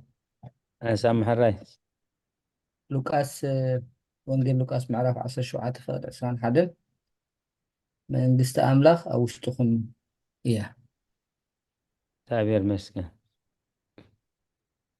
መስገን ኣብ ውሽጠይ ኮለኻ ኣምላኽ ኣብ ውሽጥና ኮሎ ኩሉ ግዜ በይንና ዝኾንና ስማዓና ንመን እየ ዝነግሮ መን እዩ ዝሰምዓኒ መን እዩ ዝረዳእኒ መን እዩ ዝድግፈኒ ብዙሕ ግዜ ከም ሰባት መፀና እዩ ፈሪሳውያን ሓደ ሕቶ እዮም ሓቲቶሞ መንግስቲ ኣምላኽ መዓዝያ ትመጽእ ኢሎም ምስ ሓተትዎ መንግስቲ ኣምላኽ እናሃ ውሽጥኹም ኣላ እሞ መንግስቲ ኣምላኽ ሰብ ምትሕላዋይ ትመጽእ እያ እናሃ ብዝወይስ ኣብ ዝብላውን የልቦን ኢሉ መለሰሎም መንግስቲ ሰማያትሰ ነያ ማእከልየኩም ኣብ ውሽጠይ ኮለኻ ደለኹኻ ኣብ ደገ ግሩም ዝኾነ ቃል ህይወት የስማዓልና ሓውና أبونا بملاك السلام أبونا مزمر داويت مزمر 4 شعو بقدر شوعتن شمنتن شعو إنكم مساهو أبتقول المصحف سلي تصحيف الله أملاخي فقار كان مقبار بهقلن حق خاون أوشت لبقى يبالكو آمين لقالاتو እግዚአብሔር ዝተመስገነ هو فقط كان مقبار بهقلني حق خاون اوشت لبيو ناتو اوشت اي كلها دلخو خاب دقه هراي فروينا حبتنا رأبي مرقتا تسفى قبل مساعتي للأب مزمور داويت معرف 95 95 فقد 3 እግዚአብሔር ዓቢ ኣምላኽ ኣብ ልዕሊ ኩሎም ኣማልኽቲ ድማ ዓብዩ ንጉስ እዩ እሞ መዓሙቕ ምድሪ ኣብ ኢዱ ምብራኽ ኣኽራን ከዓ ናቱ እዩ ባሕሪ ናቱ እያ ንሱ ፈጠረ ንጸድቕ ምድሪ ኣእዳው ገበርኦ ንዑን ፍግም ኢልና ንስገደሉ ኣብ ቅድሚ እግዚአብሔር ፈጣሪ ንንባረኽ ንሱ ኣምላኽና እዩ ንሕና ድማ ህዝቢ መጓሴ ኢሉ እትኽበብን ኣባጊዕ ኢና እሞ ሎሚ ድምፁ እንተሰማዕኹም እያ ትብል። እግዚአብሔር ይመስገን። ቃለ ሕይወት ይስማዓልና። ኣሜን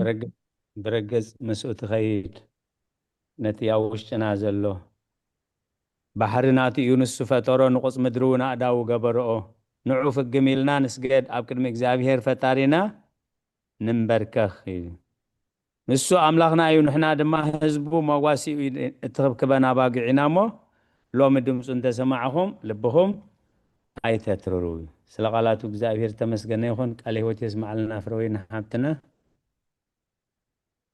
ራይ ካልኦት ሕራይ ኣብ ውሽጠይ ኮለኻ ደለብኹ ካብ ደገ ጽምአይ ዘርውየሉ ፍቕርኻ ብሂገ እዩ። ጽምአይ ዘርውየሉ ድምፅኻ ብሂገ። ስለ ቃላቱ እግዚኣብሔር ዝተመስገነ ይኹን። ልቢ ኣምላኽ ክሳብ ክንደይ ንኣምላኽ ይጸምኦ ነይሩ።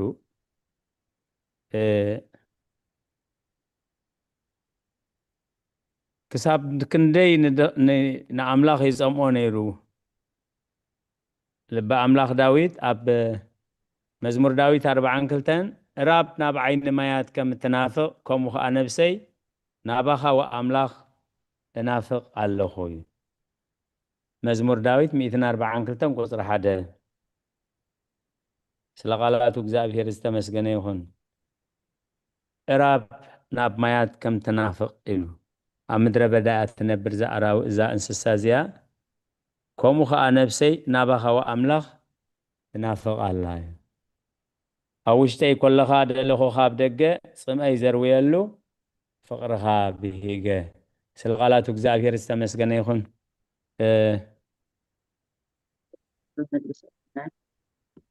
ሎሚ ፍቓድ እግዚኣብሔር መእዊ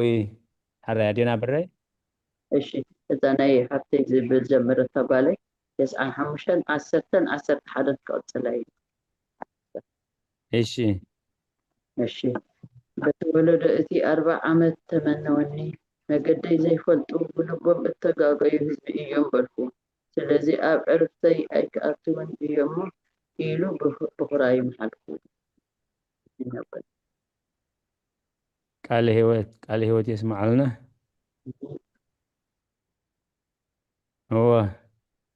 እግዚአብሔር መስገን። ስለዚ ኣብ ዕርፍተይ ኣይከኣትውን እዮም ኢለ ብኹራይ መሓልኩ። በዚ ወለዶ 40 ዓመት ተመነወኒ መገደይ ዘይፈለጡ ብልቦም ተጋገዩ ህዝቢ እዮም በልኩ። ኣብ ውሽጦም ከሎ ንካህን ኣሮን ቅድሜና ዝኸዱኾም ኩሎም ኣህዛብ መልኣኽ ግበረልና እንዳበሉ ወርቂ ምራኽ ናብ ምስራሕ ዝኸደሉ ዝነበሩ ኣራይ መምህርቲ ምኒት ናይ ሕጂ ድያ ናይ ዕንተበይ ሕጂ ኣነታ ሙዚንኩም ወክስታይ ትብል ሓራይሽ መዝሙር ዳዊት 59 ቁፅሪ 16 17 መዝሙር ዳዊት ምዕራፍ 59 ቁፅሪ 16 17 እሺ ኣነ ግና ንሓይልኻ እዝምር ንስኻ እምባ ብመዓልቲ ጠበባውን መዕቆቢ ኮንካ ኢኻ እሞ ንሳህልኻ ኣንጊሄ እልል ይብል ኣለኹ። ኣምላኽ ሲ እምባይ ኣምላኽ ምሕረተይ እሞ ኣታ ሓይለይ ንኣኻ ምስጋና እዝምር ኣለኹ። ቃለ ሕይወት የስማዓልና። ስለ ቃላቱ እግዚአብሔር ዝተመስገነ ይኹን። ራይ ሎሚ እንታይ ኢና ስተንቲና ናብቲ ሓምሻይ መፅሓፍ ዝኾነ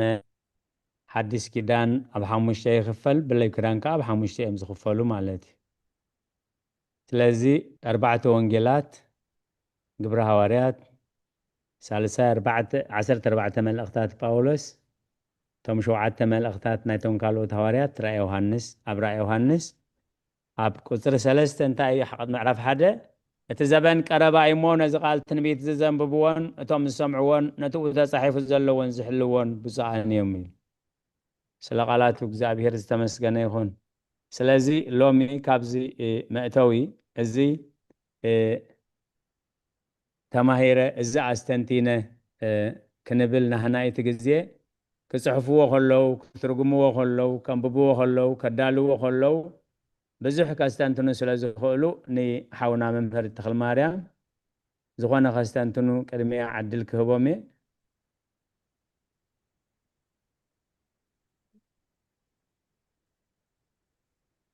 ميتي خمزة لهم حاونا ممهر تخل ماريام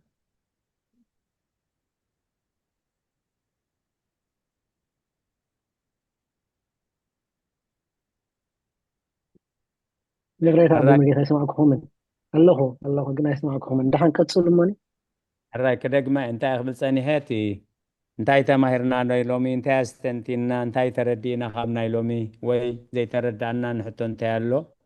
نا حزبيو كساب حزب زدالو گن حاونا ممرت خماريام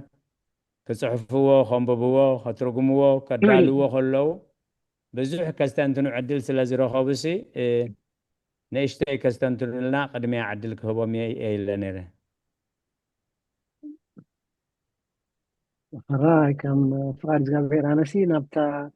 سلايد حمشته دلا مبزحتو كريو ጽቡቅ ድሪኦ ነይረ ውድድር ናይቲ ወይ ከዓ ከምዚ ናይ ብሉይ ኪዳን ናይ ሓዱሽ ኪዳን ናይ መጀመርታን ናይ መጨረሻን ዝብል ሲ እቲ ብርሃን እንታይ ምዃኑ ናይ ምድሪ ብርሃን እንታይ እዩ ፀሓይን ወርሕን ክኸውን ከሎ ናይቲ ሰማያዊ ብርሃን ግን ክርስቶስ ምዃኑ ክርስቶስ ከዓ ውሽጥና እንተ ኣሎ ናይ ብሓቂ ንሱ ብርሃን ምዃኑ ኣብዚ እውን ብርሃን ክህልወና ዝኽእል ሲ ኣብ ውሽጥና ምስ ክንገብሮ ጥራሕ እዩ እቲ መንበሪ ሰብ ንብሎ ገነት ኤደን ወይ ከዓ ኣብዚ ናይ ፍጥረት ዝነበረ ኣብቲ ቅድስቲ ከተማ ግን ምስ ጎይታና ንዘለኣለማዊ ሂወት ንነብረሉ እሱ ከዓ ኣብዚ ከለና ንረምረሉ ማለት እዩ ማለት ኣብ ውሽጥና ተይረለሲ ዋላ ብልዩ ከይድና እውን ክህልው ኣይክእልን ሕጂ ኣብዚ ኢና እቲ ኣብቲ ሰማያዊ ንምንዮሲ ኣብዚ ከለና ኢና ክንገብሮ ዘለና ወይ ከዓ ፕራክቲስ ክንገብሮ ዘለና ማለት እዩ ቃል هو دقصلو ካልኦት ተለው ደሓን ግን ናይ ሰን ኣጎስቲን ዝበላ ከማን ሓንቲ ሲ ጽብቕቲ ነይራ ምክንያቱ ሲ ንሱስ ባዕሉ ኣብቲ መጀመርታ ኣብ ውሽጡ እንከሎ እዩ ድስኡኖ ነይሩ ነው ድሕራ ውሽጥና ግን ኩሉ ግዜ ሓሰስ ኢልና ክንድብ ደገ ሓሰስ ንብልሲ ኣምላኽ ኣብ ውሽጥና ከም ዘሎ እንተዳ ሓሰስ ኢልና ምስ እንተዳ ርክባልና ንዕኡ ኢሉ ይፈጢሩና ልብና ከዓ ንዕኡ ምስ ተዋሃበት ጥራሕ እዩ እቲ ቅሳነት ክመጽእ ይኽእል ናብ መጨረሻ ዝበላ እንሳያ ንዕኡ ኢሉ ፈጢሩና እታ ልብና ከዓ ንዕኡ ምስ ረኸበቶ ቅሳነት ትረክብ ሰብ ቁስም ክኸውን ተዳ ኮይኑ ምስ ክርስቶስ ዘለዎ ርክብ ናይ ብሓቂ ቁኑዕ ክኸውን ኣለዎ ማለት እዩ ወይ ከዓ ምስ ክርስቶስ ዘለዎ ርክብ ሲ ጽቡቕ ምስ ትኸውን ጥራሕ እዩ ቅሳነት ክበልና ዝኽእል እሞ እዚአን ካብተን ከስተንትነን زوحالكم إلى محل مالتي كالي هو تسمع لنا آمين كالي هو تسمع لنا أب مزمور داوود حمسان حدن كسر شديش إنه هو نحكي أو شيء خات دليو حكي آخر السوسين حكي أو شيء خات دليو سلزي حنتي برهان غيرهم أبزي صحاي بتعامي صحاين ورحن كواخبتن أما جمريا معلتي كابتم شومنت مهابا الوز فطرهم برهاني كابت زفطرو برهاني نصحين نواخبتن ورحن فتيروم صحين برهانن صحين كواخبتن ورحن اندزه اللو عالمنا انتاي مخنن اتزي صبينا نازل سماياو عالم جن بقى صحين ورحن زيد ليو نغري بقى حساب كندي فولي نغر مخاني تمجمريا مصحف زفترتن راي يوحنسن نزات يبل قصر حمشته مع قص سلايد حمشته لومنا لو ممر نزياون صميقنا عند حدا تردينا ياسي عميق تحسنا يدخل نجار حزال لامو نحن سمعتي نتساتف تعدل كهب لومي انتاي ناس تنتينا خابز مئتونا رأي يوحنس تجزينا حزبي عدل كبكم معرف 14 ربنا فريقه 14 معرف 4 أبرا يوحنس دي رأي يوحنس معرف كندي 14 أب مئتون دي نازلنا حدا ينام بيبنا من البعد نداش مخونا انت يحرك أب عندكم اللسم زي الحجة يوتيكم النادي لهم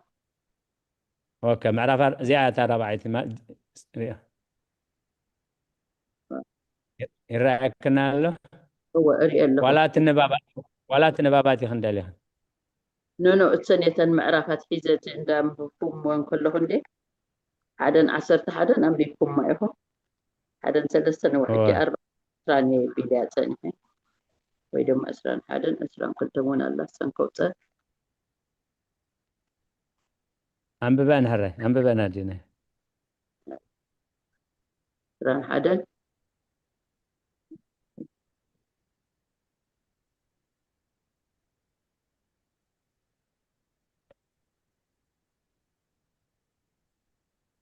برا يوهان دي غنتم بازل خن ماما بري هو رأي يوحنس أو أسحله عراف كندي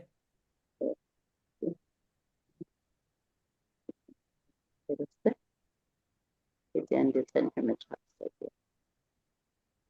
حراي قصري صاف عدن ديا نايبو عزم تبل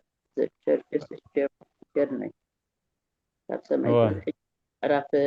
4 عسراني وطيا كلها دخل ببعمان فوتاتها تقصد راح عبد سلايد توين آخر باخاله هو حجي كاب حادث 3 4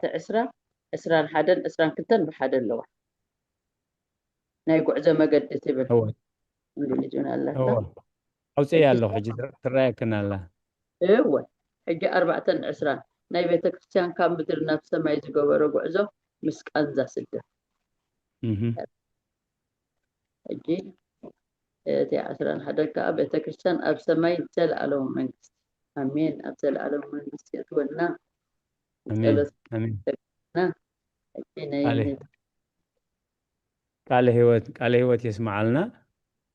ناي قعزونا مقدي وي ذا تشيرشز جورني لو قعزونا يتا بيت خسيان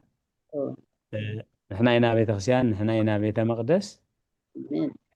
أبزيا كمزيا تستنتن كنا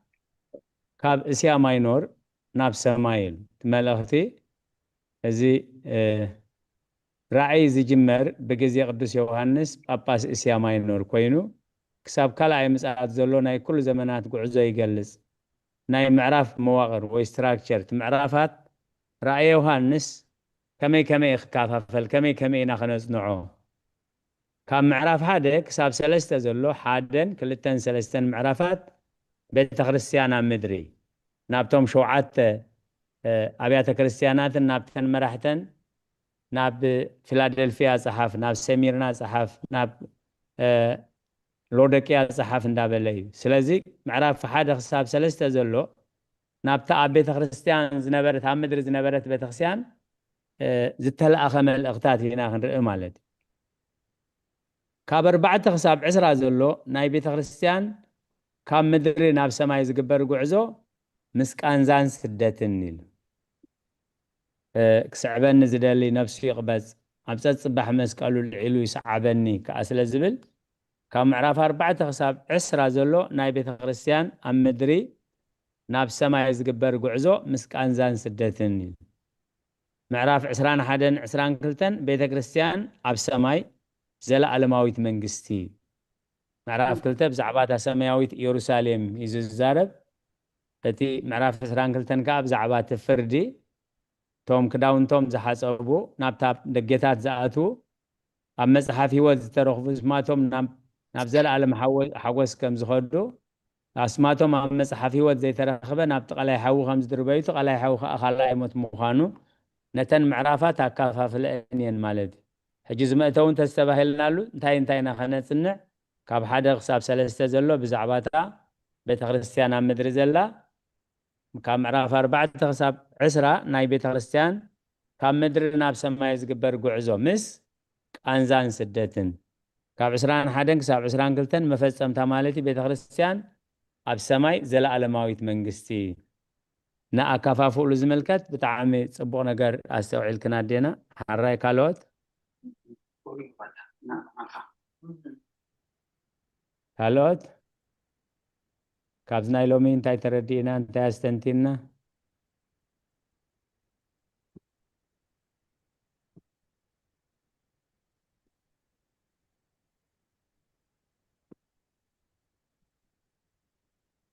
ሕራይቲ ግዜና ንጠቐመሉ ኣቦ መርጌታ ሕራይ ዲያቆን ሳሚ እግዚአብሔር ይመስገን ቃሉ አሜን የተስማማልና استمهارنا እግዚአብሔር ኣብ ልብና ይሕድሮ እዚ መጽሓፍ ራእይ ዮሐንስ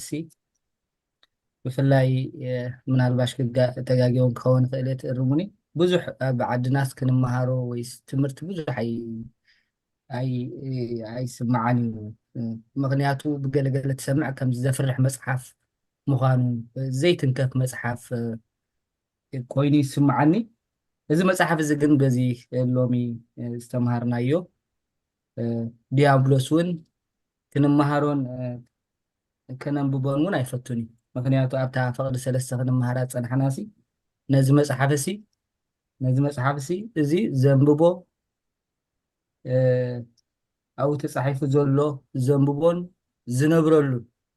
ዘስተንትነሱ ብፁዕ ይብልዎ ሕጂ እዚ መጽሓፍ እዚ ጠቕሊሉ ዲያብሎስ ክነንብቦ ወይስ ክንመሃሮ ኣይደልየናኒ ማለት እዩ ካብቲ ዝተምሃርናዮ ናይ ዓወት መጽሓፍ ወይ ናይ ተስፋ መጽሓፍ ምዃኑ ክንመሃር ፀኒሕና እቲ ናይ ዓወት ዘብሎ ዲያብሎስ ከም ዝጠፍአ ጥፍኣት ዲያብሎስ ከም ዝተሳዕረ ቶታሊ ከም ዝጠፍአ እቲ ሓዳሽ ሃገር ከዓ ናይ ተስፋ መጽሓፍ ምዃኑ ከዓ ሓዳሽ ሃገር ወይ ከዓ እቲ እግዚኣብሔር ዘዳልወልና መንግስቲ ዝገልጽ መጽሓፍ ምዃኑ ናይ ተስፋ መጽሓፍ ምዃኑ ካልእ ከዓ እቲ ግዜን ስርዓትን ሰዓትን ክንፈልጥ ከዓ ኣይተዋህበና ብዙሕ ኢኻ ትሰምዕ በቃ ብዙሕ ትንታነታት ክወሃቦ ትሰምዕ ኢኻ በዛ ዝተምሃርናያ ግን ንሕና ተዳሊና ጥራይ ክንፀንሕ ከም ዘለና ፅባሕ ክትከውን ትኽእል ድሕሪ ፅባሕ ክትከውን ትኽእል ተዳሊና ክንፀንሕ ከም ዘለና ተማሂረ ሕቶ ኣላትኒ ግን ኣብታ እታ ናይ 12 ቁፅሪ ትብልሲ ካብዚ ክንመሃሮ ፀናሕና ናይ መለኮታዊ መምሕዳር ህዝቢ ኣምላኽ ዝብል ሓቀኛ ኣመንቲ ህዝቢ ኣምላኽ እቶም 12 ነገድን 12 ሃዋርያትን ማለት እታ ሰማያዊትን እታ ምድራዊትን መንግስቲ ምዃኑ ክንመሃር ፀኒሕና ሕጂ በታ ቁፅሪ ክንደያ እንድሕር ኣራቢሕናየንሲ 144,000 ዝብል ቁፅሪ ኣላ እሞ ኣብዚ ሕጂ ብዙሕ ትንታነታት ስማዕ እሞ እቶም ህፃናት ብሄሮዶስ ኣብ እስራኤል ዝሞቱ ዝብል ትምህርቲ ይስማዕ እዩ ኣብ ገለ ከዓ ኖ ኣይኮኑን ዝብል ስታይ ኣሎ እሞ ኣብዚኣ ቁርብተይ መብረት ተትዋህበና ፅቡቅ ስሜና እግዚአብሔር መስገን ምሳሌአዊ ወይ ሲምቦሊክ ኢሉ ቁፅሪ 12 ህዝቢ ኣምላኽን ቤተ ክርስቲያንን ሕጂ ካበይ እያ ትመፅእ እዛ ቁፅሪ 12 ካበይ እያ ትመፅእ ዘላ እታ ሓዳሽ ኢየሩሳሌም 12 ደጌታት 12 መሰረት ኣለዋ ከምኡውን እቶም ዝተሓትሙ ቁፅሮም 144,000 እዩ 12 ዝተረብሑ 12 ዝረብሑ 1000 እዩ ቁፅሪ 12 ናይ መለኮታዊ ምምሕዳርን ህዝቢ ኣምላኽን ምልክት እዩ ኣብ ብሉይ ኪዳን 12 ነገዳት እስራኤል ኣብ ሓዲስ ኪዳን ድማ 12 ሃዋርያት ይውክል ስለዚ ምልኣት ናይታ ሰማያዊትን ምድራዊትን ቤተ ክርስቲያን ዘመልክት እዩ ኣብዚኣ እንዲያታ ሕቶ ወቦነ ወታ ሰማያዊት ኢየሩሳሌም 12 ኣፍ ደገ ኣለዋ ኣብ ነፍሲ ወከፍ 12 ከዓ ስማት ናይቶም 12 ነገድ እስራኤል ኣሎ 3 ብምብራቕ 3 ብምዕራብ 3 ብሰሜን 3 ብደቡብ ይብል እዚኦም 144,000 ኣብዚ መጽሓፍ ተጻሒፎም ዘለው እዮም ካብ ነፍሲ ወከፍ ነገድ ምዃኖም ከዓ ገሊጽሎም ማለት እዩ ሕጂ እዞም በኹራት እዚኣቶም ንዓቶም ጥራይ ድዩ ዝውክል ዝቁፅር እዚ ወይ ነቶም ከምኣቶም ዝመሰሉ ፍጹማን ነታ ምድሪ ክወርስዋ ዘለው ከዓ ኣስፊሖም ገሊፆም ኣለው ማለት እዩ ኣብቲ ናይ ፋዘር ቴድሮስ ማልታይ ዘ ሪቨሬሽን ኢሎም ሓደ ዓብ መፅሓፍ ሕቲሞም ኣለው ብዛዕባኡ እቲ መጀመርያ ነዚ ውክል ድሕራይ ከዓ ነዚ ውክል ይብል ኣብቲ ሙሴ ኣብ ዘበን ሙሴ ዝነበረ 12 ተምርን 72 ተምርን 12 ዒላታትን ኣበናይ ግዜ ንመን ይውክል ሙሴ ከማይ ዝመሰለ ነቢይ ከተንሰኣልኩም ንዑ ስምዕዎ ክብል ከሎ መጀመርያ ንኢያሱ መፈጸምቱ ግን ንክርስቶስ ይብል ማለት ሕጂ ትርጓሜ ካልእ እንታይ ይህብዎ እቲ ኣብ ቤተ ክርስቲያን ግን ከምዚ ኣብዚ ትርጉም ዝተጻሒፉ ዘሎ እቲ ሓዳስ ኢየሩሳሌም 12 ደገታት 12 መሰረት ኣለዋ ከምኡውን እቶም ዝተሓትሙ ቁፅሮም 144 ከመይ ኢሉ ምክንያቱ ካብ 10 ነገድ ኢሉ በብ ሽሞም ቆፂርዎም ኣሎ ማለት ኣብቲ ምዕራፍ እንድሕር ኣቲና ማለት ቁፅሪ 12 ናይ መለኮታዊ ምሕዳርን ህዝቢ ኣምላኽን ምልክት እዩ ናይ መለኮታዊ ምሕዳርን ህዝቢ ኣምላኽን ምልክት እዩ እቶም 44,000 ብሕፃውንቶም ዝሓለፉ ምሰንስቲ ኣይረኸሱን ኢልዎም ኣለው ህፃናት ምዃኖም እውን ንሳቶም ዝተዋህቦም ኣብቲ ዙርያ ኣምላኽ ዝተዋህቦም ናይ መዝሙር ኣገልግሎት በጀካ ንሳቶም ካልእ ክፈልጦ ኣይተዋህቦን ነቲ ትርጉም ማለት ስለዚ ንምንታይ 12 ሃዋርያት ስለምንታይ 12 ኣፍ ደገ 12 መሰረት ንምንታይ ኣስማት ናይቶም 12 ሃዋርያት ኣብቲ ኣፍ ደገ ተጻሒፉ ኣው ብሰፊሕ መትርጉም ኣለዎ ማለት እዩ ለግዚኡ ግን ተመልሻ ክትከውን ተስፋ ገብር ማለት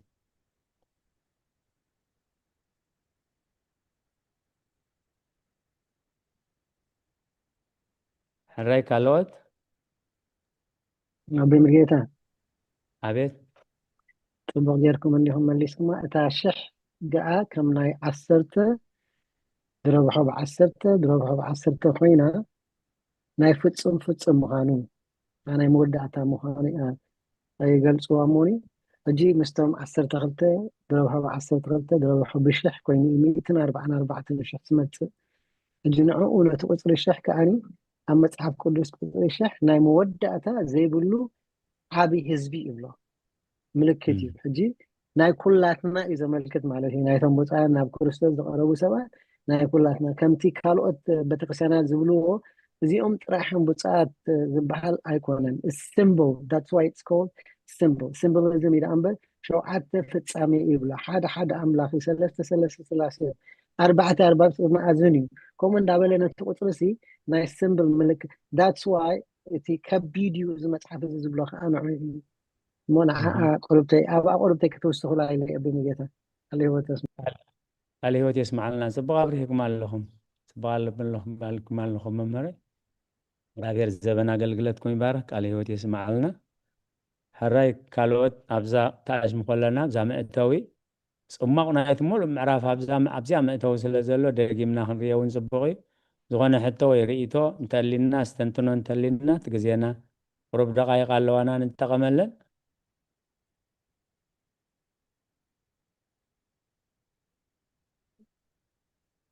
ሕራይ ሞ ዝኾነ ኣስተንትኖ ወይ ርእይቶ ሕቶ እንድሕር ዘይብልና ቦና ብመልኣከ ሰላም ቃለ ምዕዳን ሂቦም ብጸሎም ከዓጽውልና ነቦና ብመልኣከ ሰላም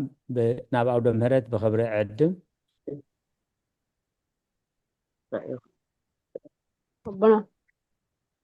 ኣቤት ሮይን ሃብተይ ኣብዛ ትርጉም መጽሓፍ ባዕሉ ከም ዝፈትሖ እቶም 7 ቀንደቶም 7 ኣብያተ ክርስቲያን እዮም ኣብያተ ክርስቲያን ቀንደል ባዕሉ ብርሃን የብሉ እቲ ካብ ኣምላኽ ዝወሃብ ዘይቲ መንፈስ ቅዱስ ተጠቂሙ ግን ንዓለም የብርህ ቤተክርስቲያን እውን ኣብ ምድሪ ብርሃን ክርስቶስ መብረቕ ረቒ ምዃና የረዳእካ ክርስቶስ ባዕሉ ሲ ኩሉ ነገር ከም ዝኾነ ክርስቶስ ብርሃን ናይ ዓለም ቀንደል ባዕሉ ብርሃን የብሉ ባዕሉ ክርስቶስ ግን ንዓለም ኩላ መብራህቲ ብጣዕሚ ክሳይ ዝገብረካ ከም ዝኽብሎ ፀንሐ ዲያቆን ሃውናሲ ደፍረሃካ ንክተንብቦ መፅሓፍ ቅዱስ ግን ሕጂ ብጣዕሚ መሊሱ ክሳይ ገብረካ ተስፋ ይህበካ يفرح يزبل كبلك هلا ولا قتن ببغلات بعلها تفرح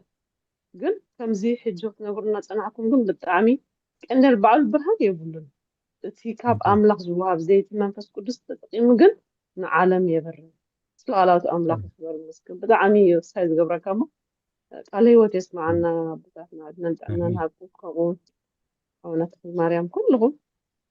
ክብርና ኣምላኽ ከምዚና ማዘና ይዋንል ያቦነ እዚኣ ንእሽተይ ክሳይ ስለ ዝገበረኒ ልበይተንኪፉኒ ትፈርህ እንዲኻ ከንብቦ ኩሉ ሻዕ ግን ከምዞ ትሰምዕ ከለኻ ከዓ ይሕጉሰካ ማለት እዩ ስጋዕ ክንደይ ረቂቕ ምዃኑ እቲ ንኣምላኽ ኣሰራርሓ እግዚአብሔር ይመስገን ብሓቂ እቲ ከቢድ ስለ ዝኾነ ትርጉሙ ከይትጋገዩ ኣይተንብብዎ ዝኾነ ሰብ ከንብቦ ኣይክእልን እዩ ኣይግብኦን እውን ምክንያቱ ረቂቕ ስለ ዝኾነ ናብ ጌጋ ክመርሓኩም እዩ ንዓኣታ መእተዊት ቁፅሪ 3 እቲ ዘበን ቀረማ እዩ እቶም ነዚ መፅሓፍ ዘንብብዎ ነቲ ኣብኡ ተፃሒፉ ዘሎ ከዓ ዝሰምዕዎ ዘንብብዎ ነቲ ኣብኡ ዘሎ ከዓ ዘተግብርዎ ፀዓንዮም ሕጂ እቲ ከምታ ዲያቆን ሓውና ሳሙኤል ዝበላ ከንበብ የብሉን ዝብል እዚ ናይ እግዚኣብሔር ከም ዘይኮነ ናይ ተኻል መንፈስ ምዃኑ ነዚ ዓይነት ዝክንፈልጦስ ንሰይጣን ምስዓር ምዃኑ ሰይጣን ምስ ቅዱሳን መላእኽቱ بمريحنات قدوس ميكائيل ዝተገብረው ሰይጣን ካብ ሰማይ ዝነበሮ ቦትኡ ማዓርጉ ተሳዒሩ ናብ ትሕቲ ሲኦል ማዓሙቕ ከም ዝወረደ እቲ ኣብዚ መጽሓፍ ዚና ንረኽቦ ማለት عليه ይስማዓልና ሕራይ ኣቦና ብመልአከ ሰላም ናባኹም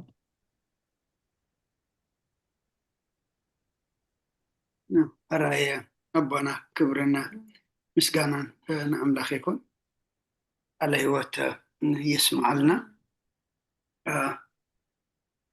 حاولنا ممر دخلو يدمع ينا رأي يوحنس أسران كلتن عربي بحمس قعزو ألونا جن إزلمو مشت كم مأتوي كم معرف حدا جميرو كسع معرف أسران كلتان زلو بمنتاي يو ززارب يو اتي كندي كم أرستي صحيفو الدليلنا إما ናይ ባሓቂ መመልሹ እግዚአብሔር ጸጉኡ የብዛሐልካ ሓቂ ውት ራእይ ዮሐንስ ከተንብቦ ከለኻ ከቢድ እዩ ንኽትርጉሞ እውን መምህር የድልየካ እዩ ቃል በቃሉ ንኽትገልጸውን ናይ ባሓቂ ምስጢሩ ዓሚቕ ስለ ዝኾነ ዓሚቕ መረዳእታ ዘለዎ መምህር ከረዳእካ እውን ዘድልየሉ ጽሑፍ እዩ ግን ከምቲ ክበሃለና ዘምሰየ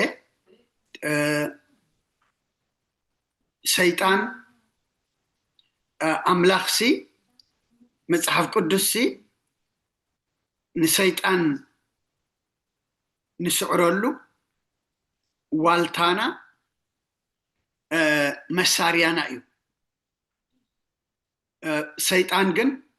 ከም መፍርሒ ገሩ ከቕርቦ ክእል እዩ ከምቲ ክበሃለና ዝፀንሐ ግን ብዙሓት ክጠቕስዋ ኣምሲኹም ኢኹም ኣብቲ ኩሉ ዝፀሓፎ ብዙሕ ስላይድ እውን ሓውና መምህር ተኽሉ نتانا معرف حدا نوتا قطر 3 طرحيو بملئتا صحيفوا امبر نتخالق اتدمص كاب معرف حدا جمير خصع موداتا انتاي بزعبا منتاي يزارب يو قليصلنا نتا قطري 3 جن اتزمن قربا إمو اتنزقال تنبيت إذا زنببن اتهم زسمعوان نتا أبقو تصحيفو زلون زحلوون بوصان ايوم تقدموا سي قداماي اتزمن قربا إلو زي مصحف زي كابز الصحاف ناب 2000 عامت أخيدالو شعوت زمن قربا يتباهيلو حجون اتزمن عنا دما قربا يبهلنالو دحر عمتي دحر 2 عمتي دحر سمني دحر ورحي إلنا قلنا نحنا كنوسن أي نخلنينا لانك أنا حانتي كمار استدر أخوا أيشا مع أخوا نمبر حدا أبو إتبقاوي أمسي نفاريتونا بتسألن دار أيهم أبدق زلخهم إتبقاوي أنسي إتي زمن قربا إمو نعدخم تملسو نعدخم وتوز بالRSTA رئي وإمو أبي إتبقى خدا موداتا يلن ديو دحر موداتا عالم كوينسي حدا خفال زترفلو حدا خفال دما فتصام يزرأيلو أيكونني ل يحسب نيرمو جن اتغندي نزي رأي يوهانس كنو مهارو إنا مأتوي إتناجير النازلو جن نازق التنبيت زي مجمري أزنب بلالو كالا أي إتوم زسمعوا بلالو سالساي دما نتا أبقو تصحيفو زلون زحلووا بصانيوم زي نبب كل خاليو زي سمع جن يلن قالتي ناي عدل تمرت ديقا بالزمن زكوا جابير مسجن زي نبب يبلنان جن اتزنبب اتدسمع نتزنببون نتدسمعون جن بزيادة انتاي زحلوه أم بيبين دي دحان سميعين دي لكا أم نتزنبب كايون سمع خايون تزي نبير كالو مستسمع خايون زنبب كايون حقن كبدن كونكا ويد ما سماين مدرن ترحيكا تنبرن تداخونكا سلا زنبب كايون سلا سمع خايون بس انك ترغب اللي يتخلني خا مغنياتو اتزنببن زسمعن تقند دما نتزنبب كايون سمع خايون كتحلوو ايو لمي تزين ببنا كنقر كله نسمعنا تزي سمعناون بعلنا ننببنا سأقما من تايزولو انت دعلنا ابتي نتزنبب كايو ويدما سمع خايو ام حلاو ايو ام فصام ايو اب قبر مو عل ايو اتي صدقن فردن دما بزعبا من باب المسمع عندي كونه انت يدعى بزعبا نتتنبن نتسمع خيون ام حلاون اب قبري ام علن ايو اذا قال سميع زقبرسي بيتو اب كوحي كم زسرته بلهي سبعايو نفاس نفسه وحيز وحزه زنام زنمه نتابع الدفقوا كود قوا جنا اي كالون إلو ماتيوس مرaf شوعته قطر 14 أدينا قدس دنقل مريم وين نتم تعطقو نودا وينبر توديهم إلى محصنتها مس نجرت مسبسحت نتم تعتقد ما انت عملاتهم نسذب لكم كل جبرو أبزي أدم نتي أبزي تصحيف زلو زحلو وسي بتصعن يوم يزبل أما كان نببينا كنسمعنا نتنببو نتنسمعو دما كنحلو እግዚአብሔር يحجزنا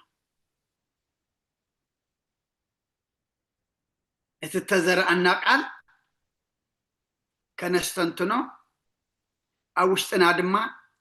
كفري اما بتصنا كنرخبلو እግዚአብሔር نخلنا يحجزنا مزمور زمركي حفتنا تممرتن بيد دما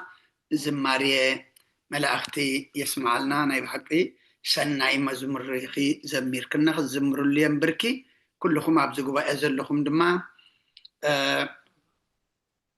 حتى يكون تردعكم مقلاتكم تساتفكن زمسكم دما كلكم زمن أقل قلتكم يبارخ سلو كله እግዚአብሔር ምስጋና ይብጽሐዮ መደብና በጸሎት ከናዓጹ ስመ አብ ወወልድ ወመንፈስ ቅዱስ አሐዱ አምላክ አሜን። ቅዱስ እግዚአብሔር አምላክና ስለ ሁሉ ተመስገን። ናይዚ ጉባኤ እዚ ተሳተፍቲ ዝገበርካና ነመስክነካ ካብዚ ጉባኤ እዚ ድማ አምላክና ተማሂርና بمنفس كنعبد ما سحق زنا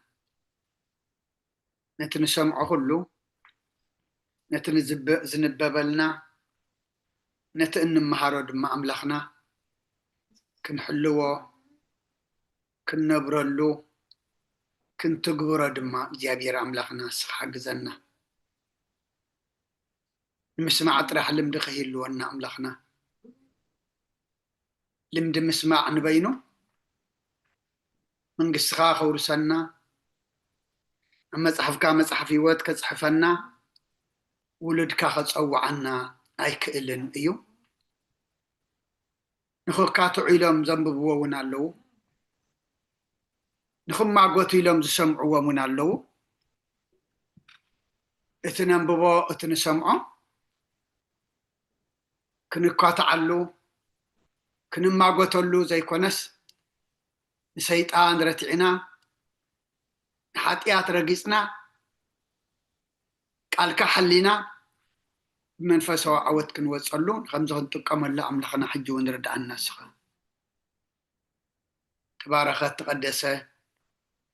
ليت دما قبر لنا نبوتاتنا هواريات الصمزي خم تقبل كلهم نعنا دما تقبل لنا ناقل قلتنا عدكي نتول أخونا دما عواتن سنكن زخون صمون صلوتن سبعين قبرلنا ناي عالم كل خوناتاتنا دما زلوت صمون صلوتن قبرلنا أب حمام زلو أملخنا فوسلنا أب حزن زلو أتصانا نعلنا ترى لسينم زيج النقو زلو دما ناي بريخت أملخي خمو قدولو أم العلنا زرحقو قربلنا زودقو أتنسألنا طفقو ملسلنا تقاقوين أبتقنا مقد دبللنا تعسرو فتحلنا أوفر زلو دحان يتولنا نابرحوقنا بقرواز قشو خما قشو أم دحان ملسلنا كلهم وليدنا نعبيهم زلنا دم أملخنا بارخلنا نعخزقنو قبرلنا برخمشات قبرلنا إنا يدينا ቅድስት ድንግል ማርያም አማላድነት ናይ መላእክት ተራዳእነት ናይ ነቢያትን ሐዋርያትን ጻድቃንን ሰማዕታትን ጸሎት ይትፈለየና ከምተን ሐዋርያት ዝምሃርካዮም ኣብ ሰማያት ትነብር አቦና እናበልና ንጽዋዕካ ኣለና ስምካ ይቀደስ መንግስትኻ ትምጻእ ፈቃድካ ኣብ ሰማይ ከምኡ ድማ ምድሪ ይኹን ናይ ዕለት መግበና ሎሚ ሃበና ንሕና ንዝበደሉና በደሎም ከም ዝሓደግናሎም በደልናን ኣበሳናን ደገልና ካብ ክፋድ ሕነና እምበር መፈተና ኣይተእትወና መንግስትን ኃይልን ክብርን ዘላለም ናትካ ኢማ አሜን። ኦ ዘትየ ማርያም ብናይ ቅዱስ ገብርኤል መልአክ ሰላምታ ሰላም ለክልኹ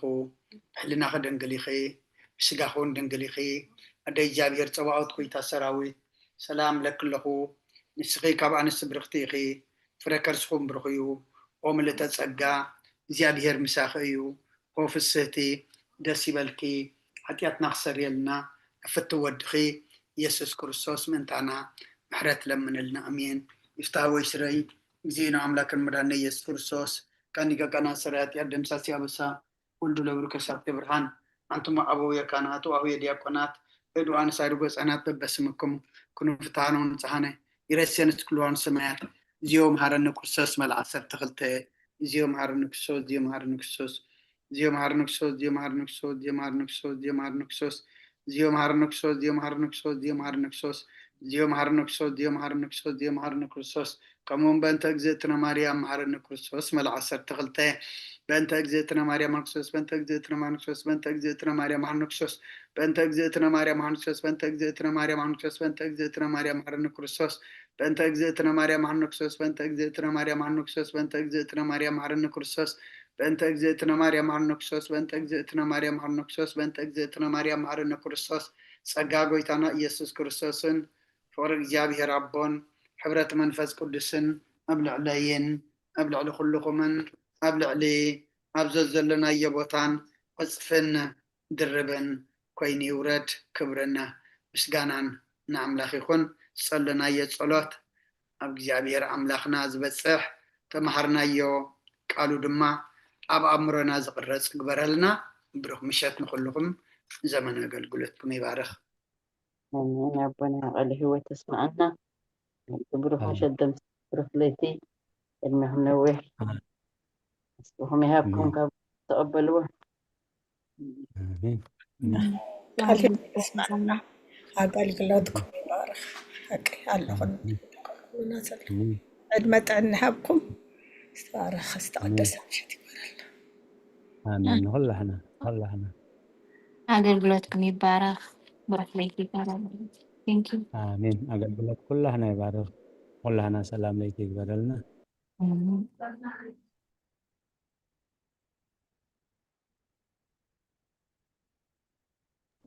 አገልግሎትኩም ይባረኽ። ብሩህ ምሸት። አሜን። አገልግሎት ኩላህና ይባርኽ። ንኩላህና ብሩህ ምሸት ይግበረልና። አሜን። አቤት ጌታ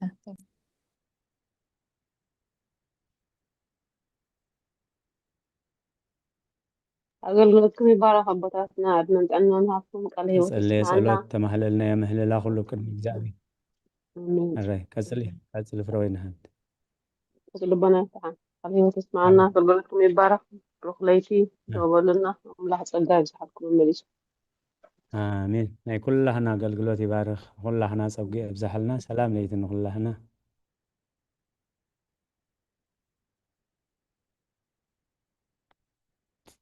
ተጸለየ ጸሎት ተማህለልና የምህለላ ሁሉ ቅድሚ እግዚአብሔር ዓሪጉ መዓት ዘቁርር ምሕረት ዘውርድ ይግበረልና።